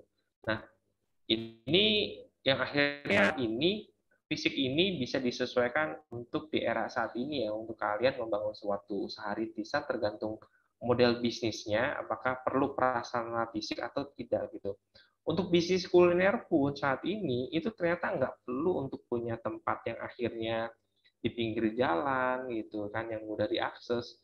Dengan adanya jasa layanan pesan antar itu sangat memudahkan untuk kalian bisa menjual produk untuk akhirnya tidak harus strategis karena mengandalkan jasa pesan antar gitu. Untuk tong fisik, tadi saya sebutkan misalnya dari sumber daya proses itu kalian mendaftarkan ke paten proses sehingga mendapatkan hak eksklusif untuk akhirnya proses tersebut misalnya. Kemudian ada merek di situ, lalu kemudian ada desain industri di sana kayak gitu. Dan terutama terkait haki itu adalah bagian dari non fisik, dan ada juga kalian punya tenaga kerja yang akhirnya punya keahlian tertentu, itu pun bisa non fisik masuknya. Mungkin kalau orangnya fisiknya, tapi secara keilmuan atau keterampilan itu non fisiknya. Nah, ini orang, dan bisa jadi memang berarti ini bukan masuk ke fisik maupun non fisik ya. Nah, orang itu sumber daya, dan bagaimana akhirnya kalian memiliki orang-orang terbaik, dan jadi satu hal sumber daya yang mendukung untuk kalian menjadi satu usaha yang unggul kayak gitu. Ada secara finansial, keuangan, terutama untuk yang kalian saat ini tidak ada uang, berarti keuangan ini tidak menjadi keunggulan gitu. Nah, ada sebagian orang memang punya sumber daya dari segi keuangan finance, sehingga dia dalam waktu tertentu untuk belum mendapatkan profit pun akhirnya tetap masih bisa terus. Dan itu yang menarik untuk usaha di startup digital itu, mereka di tahun pertama, kedua, ketiga itu bisa jadi memang belum mendapatkan profit, tapi mereka fokus untuk ke user, berapa jumlah penggunanya, berapa aktif penggunanya gitu. Dan mereka didukung dengan adanya keuangan biasanya. Kemudian masuk ke key activities. Kalau kalian di usahanya manufaktur, berarti berfokus pada kegiatan operasional produksi. Misalnya kalau perusahaan-perusahaan Jepang, mereka fokus di produksi untuk menghasilkan produk yang berkualitas, lalu dengan harga penjualan yang akhirnya tidak lebih mahal, sehingga berkompetisi untuk di level menengah itu mereka banyak bisa mendapatkan customer di sana tanpa harus promosi besar-besaran gitu. Aktivitas penjualan biasanya sekarang ada terkait selling, kegiatan salesperson yang itu tidak hanya dilakukan secara langsung, bisa pakai tele ya, selling marketing gitu. Mereka benar-benar menawarkan produk lewat kegiatan lewat by phone gitu, telemarketing, kemudian juga diimingi dengan kegiatan promosi, lalu ada penawaran khusus biasanya sehingga terjadi transaksi penjualan. Kemudian kegiatan pemasaran itu sendiri, di sana aktivitasnya luas sekali, memang bagaimana untuk menarik orang mau membeli produk kita, atau dia menarik untuk lebih ya mencari tahu tentang produk kita, itu berpemasaran, lalu membuat loyal terkait brand produk dari jasa layanan yang kita tawarkan pun bagian dari kegiatan pemasaran. Research and development, ini ada salah satu perusahaan yang memang concernnya itu fokus di riset, lalu mengembangkan satu produk-produk baru. Biasanya itu IKEA, mereka dari kalau nggak salah perusahaan Swedia, berfokus untuk di sana mereka mengembangkan riset and development-nya untuk menghasilkan produk-produk yang itu bukan sederhana, portable, lalu punya multifungsi, sehingga akhirnya sangat dibutuhkan untuk kebutuhan di rumah tangga. Dan itu mereka mengembangkannya di negara asalnya, lalu untuk produsennya nanti di negara-negara yang akhirnya di target market wilayahnya itu mereka yang akhirnya memproduksi produknya. Lalu ada pelayanan. Bagaimana kalau misalnya kita memang memberikan jasa layanan, yang diutamakan fokus di kegiatan dalam proses memberikan pelayanan, terutama yang memang misalnya kalau di aplikasi pemberian layanan, dia fokus bagaimana orang itu nyaman dengan aplikasi yang digunakannya, lalu kemudian juga pas respon untuk dari segi apa yang akhirnya menjadi kalau ada keluhan, dan itu mereka fokus di layanan gitu, di aktivitasnya gitu. Kemudian berikutnya yaitu adalah di key partner, bagaimana kalau kalian di usaha kegiatan manufaktur atau memproduksi dari bahan baku menjadi bahan jadi, biasanya itu pemasok bahan menjadi hal penting. Jangan sampai kalian punya satu inovasi produk untuk menghasilkan produk yang menjawab solusi dari kebutuhan ataupun masalah konsumen, akan tetapi ketersediaan bahan bakunya kalian tidak bisa menemukan keberlanjutan, dan itu pun menjadi masalah gitu di kemudian hari. Kemudian ada jaringan pemasar saat ini dengan adanya sistem reseller, dropshipper, mereka biasanya punya satu aktivitas atau mungkin jaringan sehingga itu bisa didukung. Misalnya jaringan pemasar supermarket Indomaret itu tersebar dari Sabang sampai Merauke, sudah ada tersebar dari 15.000 outlet, dan itu kan bagian dari jaringan pemasar tuh. Kalian tinggal mau nggak atau mampu tidak untuk memproduksi produk untuk disebarkan ke seluruh outletnya. Pemerintah ada juga kalanya untuk akhirnya menjadi partner untuk kegiatan terutama yang berhubungan dengan pemerintah gitu. Kalau kalian bagian dari targetnya B2B, bisa jadi pemerintah itu selain memang konsumen atau mungkin menjadi partner dari kegiatan aktivitas yang kalian lakukan. Komunitas pun sama, bisa menjadi partner untuk kegiatan yang biasanya saat ini masing-masing produsen ataupun company membangun komunitas untuk akhirnya menggait konsumen dan untuk akhirnya mereka punya loyalitas yang kuat dari produk tersebut. Mitra itu sendiri bagian dari apa-apa yang memang belum kita mampu penuhi untuk menjadi partner, apakah itu baik secara finansial maupun secara ketersediaan prasarana fisik, mungkin bisa menjadi mitra untuk akhirnya usaha kita tetap mampu dijalankan. Dan di blok terakhir, yaitu adalah di cost structure, di mana pastinya kalian, ini Pak Danang sudah menyampaikan materinya untuk terkait kebutuhan investasi, lalu juga untuk kegiatan pembiayaan untuk menghasilkan produk, dan pastinya populer dengan dua biaya yang ditetapkan di sini, ada biaya tetap, kemudian juga ada biaya variabel. Bagaimana kalian mampu untuk mengkelompokkan masing-masing biaya yang dibutuhkan. Tergantung jenis modelnya juga dari usaha kalian, dan pastikan kalian paham bagaimana memasukkan struktur biaya ini yang paling utama. Ketika biaya itu tidak dikeluarkan, berarti usaha kalian tidak bisa memberikan layanan ataupun produk yang dijual. Ingat, ngomongin bisnis model Canvas, ini adalah suatu metode yang bisa kamu gunakan, pastinya untuk diskusi, lalu juga melakukan perbaikan dan juga inovasi pastinya dari bisnis yang akan ataupun sedang kamu jalankan. Karena tadi berfokus pada persona customer, lalu masalah apa yang mau diselesaikan. Dan biasanya bisnis kalian apapun itu, dengan pendekatan bisnis model Canvas, pasti nanti kalian akan ketemu mentor ataupun coach yang memang berfokus pada tadi user-centric, kemudian apa yang menjadi kebutuhan, keinginan, divalidasi lagi, lalu kalian mencoba untuk berideasi atau membuat satu ide, membuat konsep, lalu membuat prototipe, lalu membuat akhirnya percontohan produk, lalu dicobakan ke konsumen, dievaluasi lagi, balik terus kayak gitu. Itu adalah ngomongin satu konsep untuk bisnis model yang biasanya ada pendekatan lain yang biasa digunakan, yaitu tentang design thinking, dan kalian bisa kombinasikan dengan bisnis model Canvas. Terima kasih, tidak ada yang kebetulan, insya Allah segala sesuatu yang terjadi itu pasti ada pembelajarannya.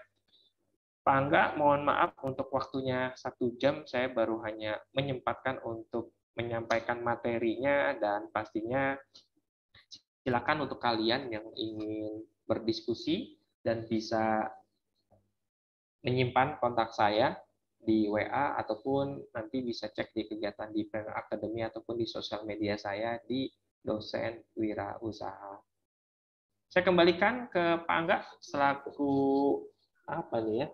Saya nyebutnya apa Pak Angga nih ya? Moderator, Coach. Oke, siap. Monggo, Pak Angga, mungkin ada yang mau ditambahkan tadi jika ada yang salah dari saya sampaikan, terutama contoh startup digital yang tadi saya sampaikan, karena menarik nih sekarang lagi perkembangan adanya metaverse gitu kan. Mungkin Pak Angga ada insight yang lain nih. Saya baru lihat di grup-grup juga sih lagi dibahas kayak gitu. Dan ternyata di Polij mau ada program studi baru, yaitu adalah bisnis digital. Jangan-jangan Pak Angga nih ketua program studinya nih. Sayangnya bukan, Coach. Bukan saya, Coach. Oke. Yeah. Monggo Pak Angga, bisa ini saya apakah tidak ada yang mau ditanyakan ini? Yeah, baik, terima kasih Coach HP. Menarik sekali tadi. Saya sampai menjelaskan, beliau menjelaskan dengan sangat khusyuk. Saya juga khusyuk menjelaskan sampai waktunya 1 jam lebih ini enggak kerasa ini ya. Sangat menarik, beliau sudah memaparkan kupas tuntas ya setiap blok dari BMC ya, BMC. Jadi monggo, ini saya nyebutnya sobat SDC saja ya. Terus tadi yang menemukan tadi sobat SDC, kalau mau yang ditanyakan bisa raise hand dulu, di unmute. Ngomong ada Coach HP di sini, kalian bisa langsung bertanya di forum ini, kita berdiskusi santai saja. Sambil mengingatkan mungkin, sambil menunggu pertanyaannya, silahkan mengisi presensi atau daftar hadir ya, sudah saya share kembali di grup ya. Ini. Kalau malu-malu bertanya bisa ditulis saja di chatnya ya, terkait dengan bisnis model Canvas. Baik, Coach. Ini ada satu yang bertanya dari Firdaus. Mas Firdaus bisa di-unmute, monggo. Silakan disampaikan pertanyaannya. Baik, Pak. Oke, malam. Ini Firdaus atau Andi ya? Kalau nggak salah dipanggil Andi kamu ya? Oke, Pak. Andi tidak apa-apa.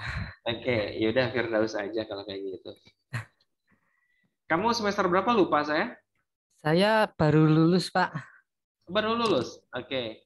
Nggih. Sekarang berarti aktivitasnya kalau nggak salah saya ketemu kamu berarti 3 mingguan ada nggak sih lewat?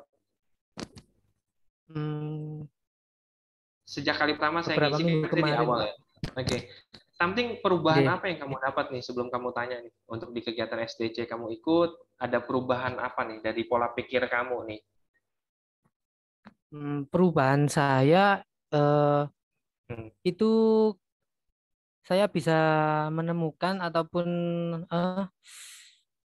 mencari suatu kayak masalah ataupun terkait bagaimana caranya untuk mengambil data di suatu target yang akan saya gunakan sebagai bahan nanti di sini ataupun target market tersebut. Oke, ngomongnya udah target market nih ya. Nah, kalau terkait konteks di bisnis model Canvas nih, kalau dari Firdaus, apa yang akhirnya menarik untuk kita diskusikan nih? Apakah kamu mau sharing berbagi, atau ada hal yang ditanyakan, apapun itu, silakan disampaikan saja. Saya ingin bertanya, Pak, terkait materi malam ini. Untuk tentang masalah dan solusi tadi yang menghasilkan fit atau menjadi eksplorasi product solution menjadi fit tadi yang bisa menyelesaikan masalah, dan saya ingin mencari referensi atau sebuah contoh yang bisa kita ambil buat belajar ke depannya. Ya, pertanyaan saya yaitu apakah ada sebuah contoh perusahaan yang sebelumnya pernah mengalami permasalahan mungkin selang beberapa tahun ini, 1 atau 2 tahun gitu. Kemudian setelah terjadi masalah tersebut, akhirnya mereka dapat menyelesaikan solusi dan menghasilkan fit tadi dan menjadi yang terbaik. Itu kira-kira gimana menurut Oke, saya coba nangkep nih maksudnya kamu nih. Ada perusahaan, dia sudah ketemu fit-nya atau belum untuk solusinya nih? Yang kamu maksud belum ketemu fit solusinya, lalu dia berusaha lagi untuk mendapatkan fit solusinya begitu, lalu dia bertumbuh begitu. Nggih. Karena sekali, gini, Pak. yang saya sampaikan ini sepotong. Jadi sepotong gini, pertama itu kan kita mencocokkan solusi dari masalah, benar? Nah, sudah fit. Next berikutnya itu adalah product market fit. Pastiin marketnya ini benar-benar memang ketemu kayak gitu. Misalnya gini, solusinya udah ketemu. Ternyata marketnya ini setelah diidentifikasi, ya kan, dievaluasi gitu. Ternyata kalau mau di scale up, ini ngomongin startup digital gitu ya. Ini kayaknya nggak bisa dibesarkan gitu. Sehingga akhirnya tidak menjadi dilanjutkan gitu. Loh, terus gimana coach untuk bisnisnya dilanjutkan atau tidak? Mereka balik lagi, ya kan? Karena kalau ngomongin startup digital, mereka berfokus untuk akhirnya bisa di scale up gitu untuk di bisnis. Nah, kita kalau pakai pendekatan ke sana, ya kan? Kenapa akhirnya saya menyampaikan sampai di solution fit dulu? Kalau solution fit itu ketika akhirnya benar-benar itu menjawab kebutuhan ataupun keinginan dari orang tersebut kayak gitu. Nah, kalau sebagai contoh yang ideal tuh apa ya? Nah, saat ini misalnya tadi saya balik lagi ya ke Gojek ya. Awalnya kan solusi yang ditawarkan apa? Antara orang kan, orang butuh berpindah dari tempat satu ke tempat yang lain, benar? Jasanya lewat ojek motor, ya kan? Nah, sudah fitkah solusinya gitu kan? Ternyata sudah, lalu ada kebutuhan lain dari customer. Saya mau ngirim barang nih. Nah, kan si Gojek melihat peluang itu kan. Akhirnya ditawarkan juga, boleh bayar ada namanya apa? Gosen, ya kan, kirim barang, kirim paket dan yang lain-lainnya kayak gitu. Apakah itu sudah fit? Ya kan, sudah. Lalu ada permintaan lain kayak gitu. Nah, ada juga perusahaan yang sekiranya, aduh, saya contohnya apa nih ya? Mungkin nanti Pak Angga bisa bantu saya juga ya. Saat ini itu yang nanti kondisinya gini, pada saat kita membuat satu contoh produk, ya kan, lalu belum ketemu jawabannya, kan alternatifnya kan kita akhirnya kan melakukan yang namanya itu adalah iterasi biasanya, bahasanya gitu ya. Iterasi itu kita mengembangkan lagi, bener-bener apa sih yang dibutuhkan oleh konsumen kayak gitu. Lalu menjawab benar-benar apa yang menjadi keinginannya dia kayak gitu. Kalau contohnya apa ya? Pak Angga ada contoh nggak ya untuk yang terkait solution fit ya? Kok saya agak lupa ya untuk waktu pas belajar itu. Mungkin Halodoc mungkin Coach awalnya kan cuma konsultasi dengan dokter, sekarang kan sudah merambah ke solution yang lain ya, seperti obat dan lain sebagainya itu. Ini maksudnya ini yang dia melakukan iterasi lalu ke pivot. Yang ke pivot ada nggak Pak? Nggak contohnya? Ke pivot. Dari produk awal yang akhirnya dia punya gitu kan dia tawarkan ke market. Kemudian kalau ini sih yang ngajar saya ya, jadi dia bikin namanya Passionesia. Passionesia itu untuk menjawab antrian orang-orang yang mau ngantri ke dokter pasien gitu. Jadi aplikasi gitu modelnya. Nah, dari situ kan dia kan bikin startup digital nih ya. Ternyata awalnya ada traction tuh, ada orang mau pakai, mau download banyak gitu. Setelah download tahap berikutnya apa? Orang aktif menggunakan. Jadi mendownload itu belum tentu mencerminkan digunakan kayak gitu. Nah, kamu bisa lihat tuh di aplikasi Google kan ada tuh ya berapa jumlah pengguna, ya kan? Bener nggak sih? Nah, mereka, si business owner itu biasanya punya kegiatan untuk melihat berapa sih pengguna yang aktif, kayak gitu. Nah, si Passionesia ini ternyata ketika akhirnya beberapa waktu yang berikutnya, setelah divalidasi, ternyata pasien itu tidak begitu akhirnya menjadi butuh dengan adanya aplikasi Passionesia. Lalu dia sudah melakukan iterasi, ternyata belum menjawab dari solusi yang akhirnya dia sudah validasi. Kemudian kalau dia sih pivot, lalu sekarang bikin akhirnya startup digital dalam bentuk sekolahstartup.com.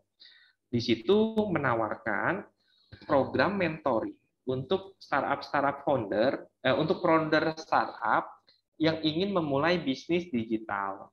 Dan situ tervalidasinya apa? Dan dia saat ini sudah bermitra, misalnya salah satu BUMN, bukan BUMN sih, kementerian untuk program pembentukan founder startup gitu. Dan itu yang kemarin saya ikutin. Itu karena dia bercerita dari apa yang pengalaman yang dilakukan kayak gitu. Nah, kemudian juga teman saya misalnya ini saya ingat gitu. Nah, pivot itu dia masih biasanya kan memang di satu bisnis ya. Tadi kan sama-sama startup nih ya, bisnisnya digital. Ya kan? Kalau dari bisnis kuliner kemudian ke startup digital ya, bisnisnya berbasis digital, itu pindah gitu. Pindah bisnis model kalau itu. Bisa kebayang ya, dari kuliner, kecuali kuliner itu berbasisnya digital. Ya, nih teman saya di Jogja gitu kan, beliau Mas Andi mengembangkan yang namanya kulina.id. Kulina.id itu untuk khusus pesanan makanan untuk jangka waktu tertentu, lalu dia punya mitra-mitra juga kayak gitu. Nah, dia mengembangkan yang sebelumnya dia punya bisnis untuk food beverage F&B untuk akhirnya memang punya store kayak gitu. Nah, itu antara pivot atau akhirnya kalau yang dari yang saya pahamin, Mas Andi ini adalah ngubah bisnis model dari yang bisnisnya store, kemudian dia pindah untuk akhirnya membuat aplikasi yang itu menawarkan produk makanan yang itu untuk akhirnya lokal produk, dia punya mitra-mitra, lalu orang langganan, untuk 1 minggu ini dia mau makan apa yang itu ditawarkan. Berbeda dengan produknya GoFood yang itu produknya mitra kan. Nah, kalau ini dia enggak. Dia sudah punya mitra khusus yang akhirnya memang menawarkan makanan untuk 1 minggu atau berapa lama kayak gitu. Nah, itu salah satu bentuk karena nanti kaitannya memang selain ke produk solution fit ya kan. Kemudian lanjut nanti produk market fit, lalu ada beberapa juga penggunaan istilah yang untuk akhirnya memang bisnisnya itu benar-benar oke, dalam arti ini bisa dikembangkan kayak gitu. Kalau kamu lihat juga kan pertumbuhan dari Gojek pun sekarang akhirnya kan dia tidak hanya ngomongin transportasi, tapi ngomongin sekarang finansial teknologi, bagaimana akhirnya bisa digunakan sebagai alat bayar kan. Kan banyak tuh ditawarkan, kita mau makan kemana bisa pakai GoPay, bener nggak? Padahal kita bukan untuk memindahkan barang. Nah, itu salah satu untuk akhirnya kalau ngomongin konsep di startup digital gitu. Dan memang perlu iterasi yang dimaksud teman-teman saat ini ya, misalnya Firdaus dan juga yang lain, untuk akhirnya melihat satu konsep bisnis modelnya itu gimana sih gitu. Kalau misalnya Firdaus tahu nggak sih di Jember itu ada McDonald?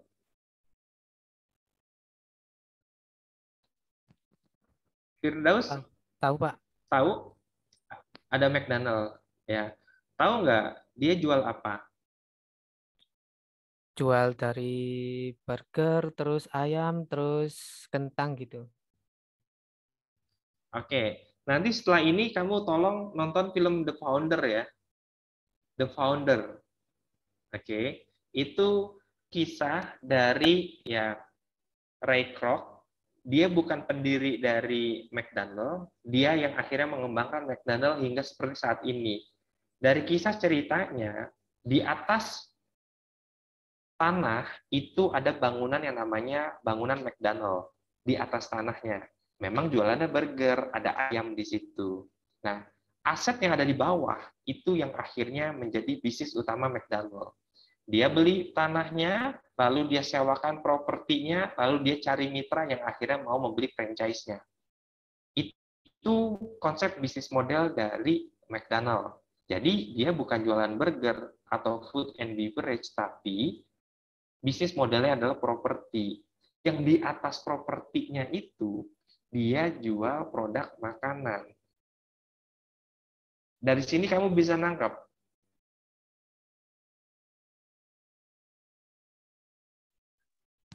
Bisa. Nah, tinggal memang tidak semudah itu untuk akhirnya, kok bisa ya McDonald gitu. Ya sekarang kita menggunakan WhatsApp misalnya. Kamu bayar nggak sih? Nggak bayar kan? Iya. Iya. Lalu bagaimana WhatsApp bisa punya penghidupan? Sementara penggunanya udah 1 miliar lebih kalau tidak salah sih, atau berapa gitu. Kalau di total ya, Facebook itu yang paling banyak gitu penggunanya gitu. Kan kita nggak bayar kan, tapi dia kan ada iklan kan, kita bisa ngiklan kan. WhatsApp sekarang ada WhatsApp bisnis gitu kan. Jasa layanannya ditingkatkan, bisa jadi nanti di WhatsApp mungkin ada iklan yang masuk ke kita kayak gitu.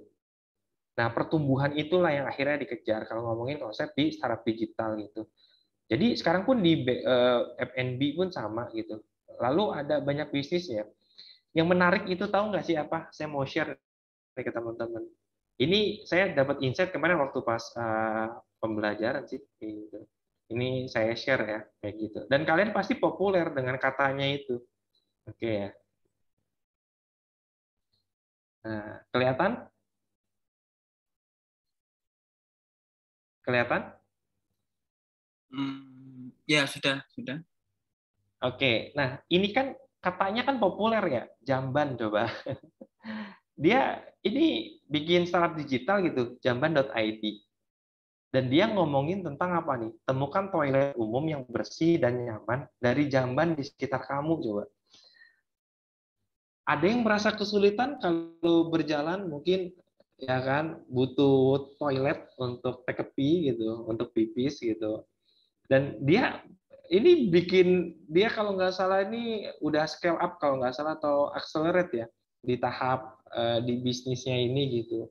Dan cuman belum tahu apakah dia sudah dapat pendanaan atau belum, dan konsepnya ini dia aplikasi gitu sebagai mitra dari mana?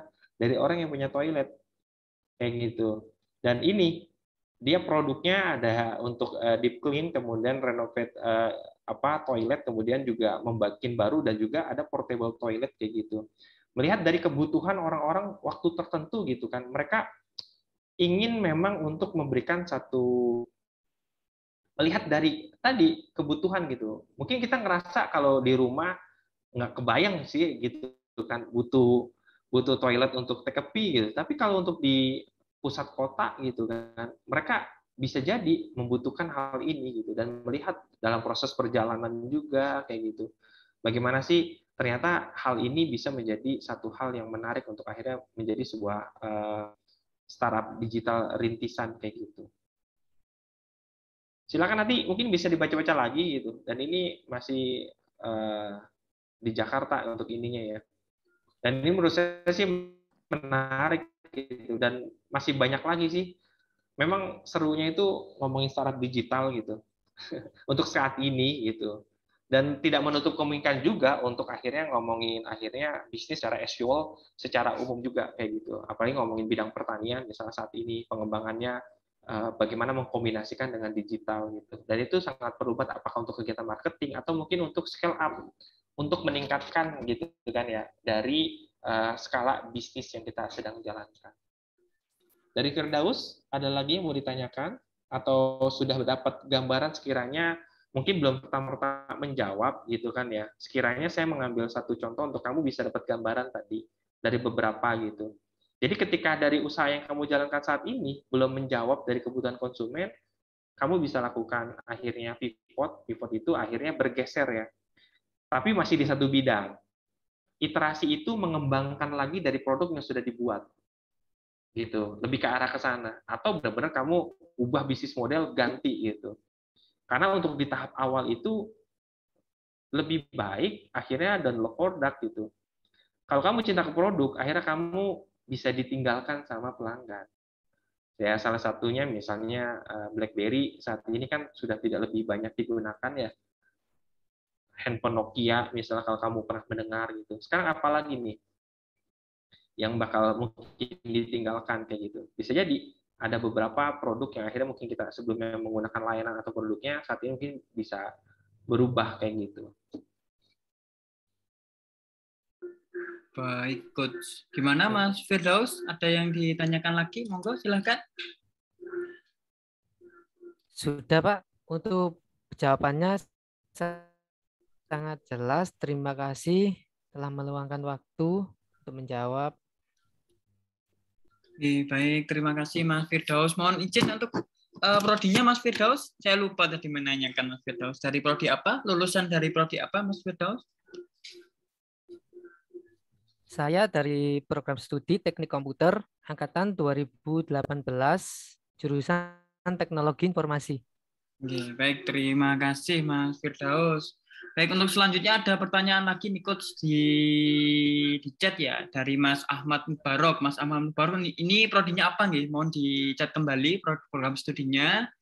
Ini mau bertanya terkait identifikasi masalah dan solusinya tadi untuk produk jajanan pinggir jalan seperti ayam pok-pok, kebab, ya dan lain sebagainya, Coach. Saya kadang itu masih bingung, soalnya sepemahaman saya makanan tersebut cenderung tidak memiliki masalah sehingga orang mau-mau saja mencari solusi untuk dimakan ya. Beda seperti produk-produk makanan yang catering-cateringnya itu sehat ya. Yang problem sama solusinya itu sudah jelas, kebutuhannya makanan-makanan sehat ya. Jadi bagaimana Coach untuk identifikasi untuk produk jajanan yang di pinggir-pinggir jalan ini? Saya ingin mengetahui ini untuk bisa memahami lebih dalam mengenai market ini, Coach. Mungkin bisa direspon dulu, Coach. Monggo. Ini saya belum jualan kebab sama makanan pinggir jalan ini. Kalau kamu tanya ke saya kayak gitu, kamu jadi customernya, kamu beli kebab, rasakan. Ini orang ngapain sih beli kebab gitu? Oh, saya ngerasain beli kebab gitu. Harganya berapa? Rasanya gimana? Cara makannya gimana? Jadi kamu rasakan sendiri nih ambience-nya. Kalau kamu ingin merasakan menjadi pesona dari customer si kebab gitu, ataupun si ayam pok-pok gitu. Nah, yang pastinya mereka butuh makan. Itu kebutuhan pertama, mereka butuh makan. Nah, makanan seperti apa gitu? Nah, kamu bisa tanya nanti ke orang yang beli gitu. Saya pun nggak lebih tahu gitu konsep bisnis modelnya, akhirnya solusi apa yang ditawarkan. Kalau ini persepsi saya gitu ya. Saya pernah beli kebab misalnya, sebut aja Babarapi gitu. Setahu saya memang kebab Babarapi ini yang kali pertama untuk akhirnya memfranchise-kan produk kebabnya gitu. Sekarang ada model kontainer, dia masuk merambah ke mall kayak gitu. Yang lebih menarik, kalian tahu nggak sih satu brand produk franchise minuman namanya es teh. Sederhana loh, dia cuma jual es teh gitu. Dan itu sudah berapa banyak cabang tuh ya se Indonesia gitu. Dan itu dia scale up bisnis gitu. Ada yang es cendol gitu. Kelihatan sederhana gitu. Oke lah kita ngambil case-nya kamu ayam pok-pok atau kebab. Contohnya kebab deh kita spesifik gitu. Bosan nggak sih makan nasi? Pengen nggak sih makan suasana rasa daging yang ada asapnya, ya kan? Kemudian ada sayurnya di situ, ada mayonesnya, ada sausnya gitu. Itu ada sensasi rasa yang tersendiri untuk sebagian orang itu suka dengan rasanya gitu. Lalu mendorong rasa senang di sana kayak gitu. Dan kalau kamu pengen tahu sendiri, rasakan beli kebabnya, lalu tanya, Mbak, ngapain Mbak beli kebab, Mbak? Ya pengen gitu. Yang buat pengen apanya? Rasanya kah? Harganya kan? Nanti kamu akan tahu apakah fungsi produknya mengenyangkan nih. Ya makan nasi juga kenyang gitu kan. Nah, itu yang akhirnya perlu untuk akhirnya kita berempati menjadi customer gitu. Saya nggak lebih bisa menjawab ketika pertanyaannya spesifik ke arah ke sana gitu. Pak Angga juga kalau ditanya nggak bisa menjawab juga, kecuali Pak Angga adalah customer kebab. Nah, saya mau tanya nih, di antara kalian adakah yang pernah beli kebab misalnya? Ada yang pernah beli kebab gitu? Jangan-jangan seumur-umur belum pernah beli kebab. Kalau saya pernah beli kebab, memang kalau saya sendiri, saya suka di sensasi kombinasi antara rasa asin, pedas, dan gurihnya. Lalu ada daging asapnya kan di sana, dia kan pakai daging asap kan. Lalu ada kulitnya di sana gitu. Dan ketika makan itu dia simpel kan, tinggal ngeluarin aja tuh. Coba kalau saya bikin suruh masak sendiri, wah kelamaan gitu kan, mendingan beli daripada repot gitu kan. Saya mau praktis gitu, tinggal beli gitu.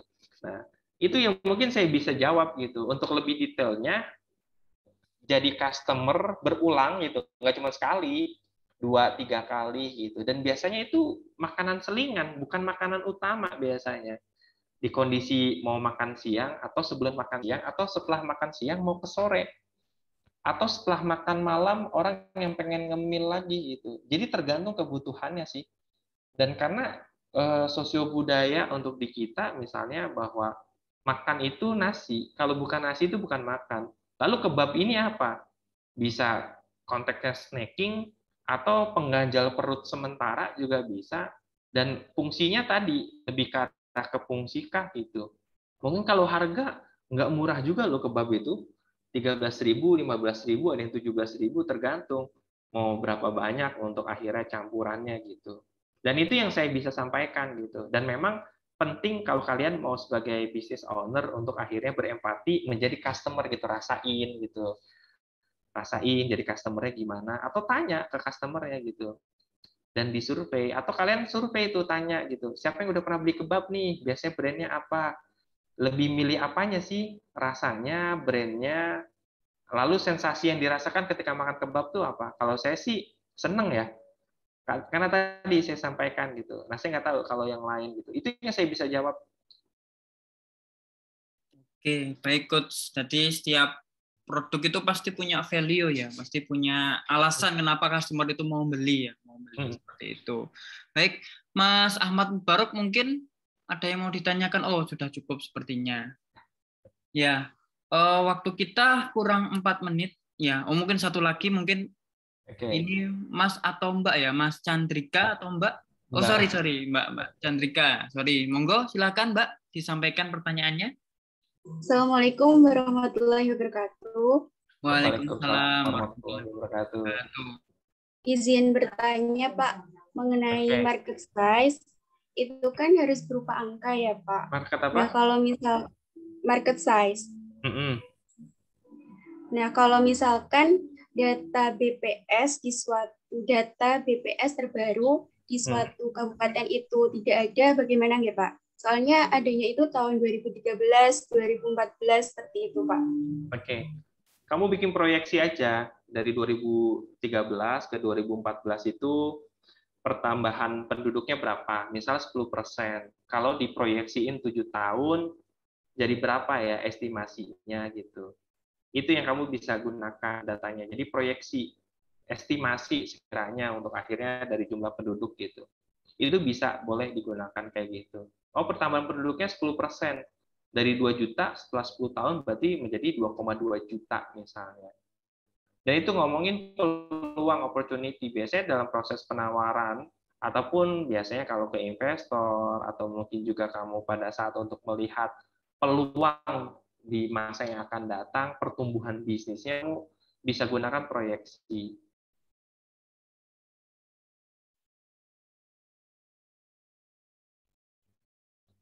Oke, baik. Monggo Mbak Chandrika kalau mau ditanggapi langsung, monggo. Tapi itu kalau di data Ponorogo Kabupaten bps.go.id itu ya Pak, itu adanya langsung jumlah penduduk itu nggak ada yang peningkatan berapa persen gitu, nggak ada Pak. Lah, kamu hitung sendiri. Kan data sebelumnya ada, masa iya datanya cuma di 1 tahun? Kan data sebelumnya ada, kamu pakai data mundur. Data tahun sebelumnya, kan tinggal ditambahkan pertambahan jumlah penduduknya berapa setiap tahun, itu diasumsikan gitu. Ya kalau kamu cari plugnya ya kagak ketemu. Ini kita ngomongin pendekatan gitu. Jadi caranya pendekatan gitu. Jumlah mahasiswa Polija kamu tahu nggak berapa? Tidak tahu Pak. Nah, cari tahunya di mana?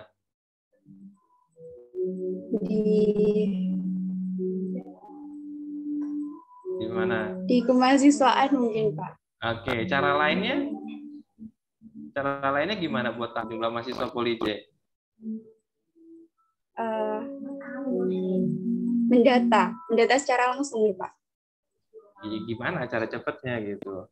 Oke, saya kasih clue deh. Jumlah program studi di Polija ada berapa sih? D4, D3 berapa? Ya kan, masing-masing angkatan itu rata-rata berapa, misalnya 100 gitu. Kalau ada 32 program studi, ya kan, ada berapa angkatan nih, ya kan, tinggal dikalikan saja gitu. Oh, sekitar 8.000 jadinya estimasi gitu. Nah, itu kan bisa menjadi satu pendekatan untuk akhirnya nggak plek banget, oh sekian ratus, sekian gitu. Ini ngomongin proyeksi nggak apa-apa gitu. Nanti realnya baru untuk akhirnya diestimasi. Dari sekian banyak itu, berapa sih untuk akhirnya yang suka makan ini, yang suka makan itu, pengen ini, pengen itu. Nah, itu nanti bisa di breakdown lagi kayak gitu. Kalau ngomongin market size tadi, pendekatan proyeksinya bisa kayak gitu, dan bisa dikalikan juga nanti. Kalau rata-rata orang belanja gitu kan, pengeluaran 1 harinya atau 1 bulannya sekian, jadi di 1 kabupaten ini nilai pengeluaran mereka sekian loh. Untuk makan sekian loh. Nah, gitu. Itu boleh gitu. Jadi proyeksi. Baik Pak, bisa terima kasih. Bisa ya, nanti data sebelumnya pastinya ada kan? Kamu tinggal masukin ke Excel saja, Excel pertambahan jumlah penduduknya berapa, lalu dibagi jumlah penduduk dari tahun sebelumnya. Ketika ini diproyeksiin meningkat 10% dari pertambahan jumlahnya itu jadinya berapa gitu. Baik Pak, terima kasih atas jawabannya. Oke, semoga sukses bisnisnya kamu, Chandrika. Apa Rainbow Rice? Iya Pak. Oke, Amin. Dilanjutkan lagi. Kamu tahun depan masih bisa itu dikembangkan lagi. Iya Pak. Nanti kalau kurang investor ya kamu ke Coach Hari aja nih. Ada Pak Angga juga ini siap suntik dana ini. Insya Allah. Ya, sukses Mbak Chandrika. Prodinya apa Mbak Chandrika? Kalau boleh tahu? Teknologi Industri Pangan, Pak. Baik, TIP. Siap. Terima kasih Mbak Chandrika. Jadi kita mulainya agak molor ya, agak molor 15 menit. Mungkin saya berikan kesempatan 1 pertanyaan lagi. Monggo dari Sobat SDC. Kalau ada yang mau disampaikan ke Coach Harry, ada sesuatu yang mau didiskusikan mungkin terkait bisnis model Canvas atau apapun terkait bisnis, silahkan. Okay. Semoga tidak tidur ini pesertanya ya, karena off game semua. Makanya itu Besok Bangga ini disuntik dengan bonus nih. Kayaknya mereka baru mau off kamera ini. Iya, kayaknya kurang paket datanya kurang sepertinya, jadi tidak bisa on cam. Butuh support ini, butuh support kamera depan ini. Kamera depan. Mungkin tadi mau disupport kebab, tadi mau dikirimin ke satu-satu, di-GoFood-kan satu-satu ke rumahnya ya. Biar sambil mendengarkan diskusi sambil makan kebab nanti ya. Tambah gemuk nanti coach. Sertanya SBC nanti. Oke. Satu lagi monggo silakan, atau sudah cukup? Bisa resen namun ditulis ya. Kalau enggak ada mungkin moderatornya yang mau tanya ini. Saya jadi penasaran nih coach ya. Dan mungkin bisa jadi kesimpulan dari diskusi kita pada malam hari ini ya. Mungkin pertanyaan saya sederhana. Seberapa penting sih BMC itu coach? Kalau di mahasiswa kan bisa dilampirkan di proposal PKMK, proposal PWMV, atau hanya urusan administrasi di awal ya. Sevital apa sih kita harus membuat BMC tadi? Terus idealnya kita itu membuatnya itu di awal, di tengah-tengah kita ketika kita mau pivoting, atau di akhir ya. Di akhir, oh ternyata bisnisnya seperti ini. Nah, mungkin bisa direspon dulu coach, sekaligus kesimpulan nanti coach. Seberapa penting dan idealnya kapan kita membuat BMC itu? Oke, nah kalau menurut saya dari apa yang sudah dipelajarin memang pendekatan kebutuhan untuk memulai usaha itu ada beberapa metode yang digunakan, salah satunya BMC. Kemudian juga ada sebagian yang menggunakan pendekatan pakai design sprint, kemudian juga ada lean canvas, lalu juga ada yang menggunakan design thinking gitu. Jadi ada beberapa metode yang sebenarnya di kampus-kampus selain itu mereka sudah dikenalkan, dan kita masih nggak apa-apa sih, udah bagus gitu untuk pendekatan BMC digunakan. Pikir saya untuk kalian baik yang mau memulai ataupun yang sudah memulai bisnis itu sangat penting untuk menggunakan BMC. Karena tadi balik lagi itu kan ngomongin logical dan juga model untuk kalian diskusi, lalu juga untuk melakukan inovasi, lalu juga pengembangan. Nanti bisa dikombinasikan dengan pendekatan yang lain, apakah itu design thinking, kemudian juga ada lean canvas kayak gitu. Lalu pada saat kapan tadi gitu kan, pada saat awal kalian kalau sudah tahu BMC sebaiknya digunakan, kecuali kalian saat ini coach bisnis sudah jalan nih, sekarang dibuat nih bisnis model canvasnya. Lalu pada saat kapan nih kita tidak menggunakan bisnis canvas itu terus digunakan gitu, karena pastinya tantangan di bisnis itu terus ya, selama bisnis itu ada, dari 9 blok itu pasti ada tantangannya, dan selalu untuk berpikir, pertama untuk meningkatkan pendapatan pastinya, apalagi di tengah pandemi saat ini. Kalau kalian tahu, saat ini di tengah ujung tanduk nih, ya kan, PT Garuda Indonesia, apakah tetap lanjut atau tidak, apalagi itu sebagai PT BUMN misalnya. Dan itu menjadi evaluasi buat kita gitu. Perusahaan pemilik pemerintah aja bisa loh mau akhirnya kolaps gitu, apalagi di bisnis kita yang akhirnya notabene UMKM ataupun ya usaha rintisan dengan modal yang mungkin nggak lebih besar. Akan tetapi kemudahan itu untuk kita akhirnya tadi kalau Pak Angga menyampaikan, kita mudah pivot ataupun mengubah ganti brand, ganti produk. Peluang kalian tuh untuk sangat mudah mengubah bisnis model ketika itu energi yang kalian keluarkan, uang yang kalian keluarkan itu nggak lebih banyak gitu.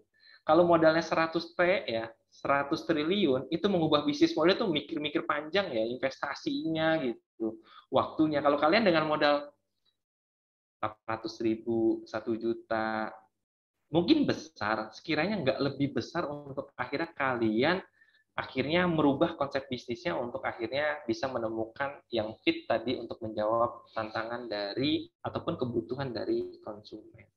Terima kasih Pak Angga, ini di season saya yang kayaknya ketiga dan the last. Untuk next, saya nunggu undangan lagi. Dan teman-teman, sahabat SDC, sukses buat kalian semua.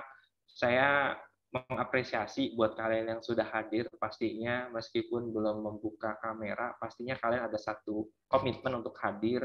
Mungkin juga akhirnya tetap mendengarkan, syukur-syukur bagi yang tidak mendengarkan, semoga dimudahkan untuk di masa yang akan datang, di pertemuan berikutnya untuk bisa fokus gitu, kalaupun tidak bisa membuka kamera, untuk tetap mendengarkan, karena di kampus lain belum tentu loh akhirnya ada program seperti ini, dan apresiasi buat IBKWU, Pak Angga, Coach Hari, Pak Danang selaku Kepala UPT untuk pengembangan karir dan kewirausahaan.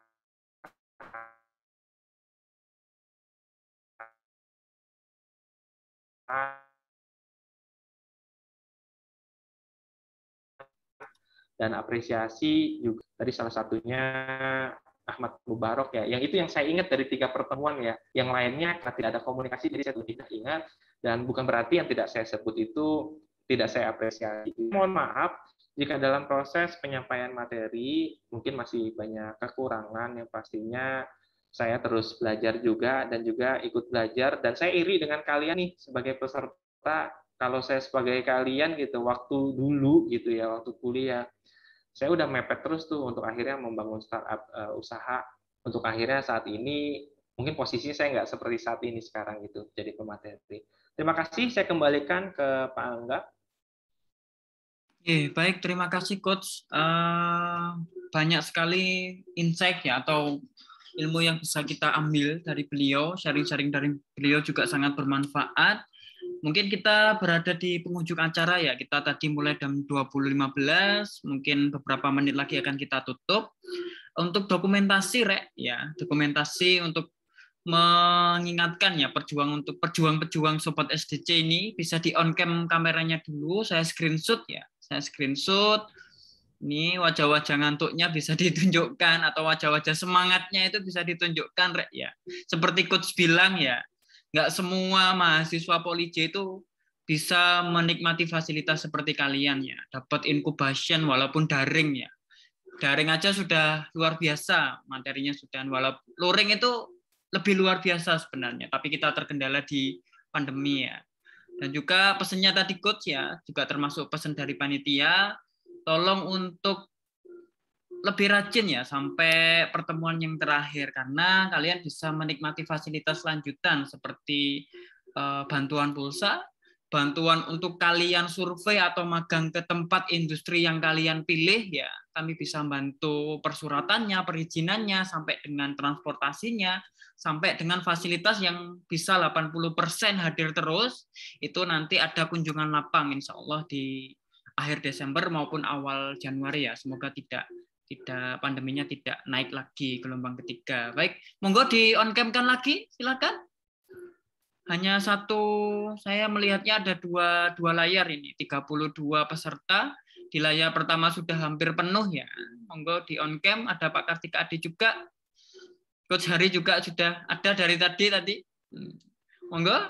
Dari tadi nggak gerak-gerak ini Coach Hari, ya. Nggak bergerak-gerak ini. Luar biasa ini, luar biasa. Baik, di halaman pertama nih. Mas Adi buka tutup terus soalnya. Baik, halaman pertama saya screenshot dulu 1, 2, 3. Bisa ditunjukkan ya senyumannya yang paling manis ya. Siapa tahu dapat gebetan dari sini. Yang kedua 1, 2, 3. Wali Jesip sekarang dengan brand nama kampus kita. 1, 2, 3. Oke, 1, 2, 3. Baik, terima kasih Sobat SDC ya. Sampai ketemu di malam-malam berikutnya ya. Waktunya kita istirahat. Terima kasih Coach atas banyak insight, materi, dan knowledge yang diberikan. Insya Allah pasti diundang lagi kok. Nih, Coach. Amin. Terima kasih Pak Angga. Saya tunggu Mas Adi. Ya pokoknya menurut Pak Kartika Adi saja sudah. Oke, siap. Sebelum ditutup, jangan lupa untuk presensi teman-teman ya, karena itu akan mempengaruhi fasilitas-fasilitas berikutnya tadi. Sampai untuk materi berikutnya, insya Allah akan sudah tahu Rek, materi berikutnya tentang apa? Ayo, siapa yang sudah buka jadwal?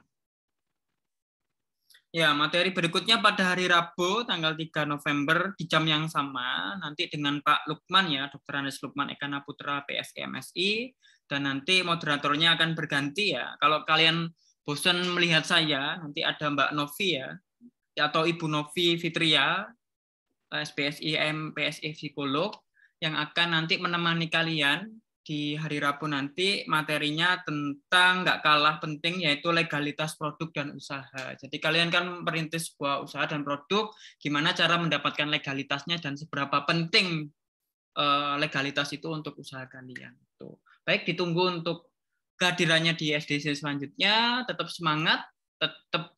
semangat cari ilmu maupun cari cuan ya. Makanya saya tadi nyebutnya cuan lovers ya. Siapa sih yang nggak suka cuan ya? Baik, kurang lebihnya kami mohon maaf. Kami ucapkan terima kasih kembali pada Coach HP, Coach Hari, dan Pak Kartika Adi yang sudah mendampingi sampai akhir sesi.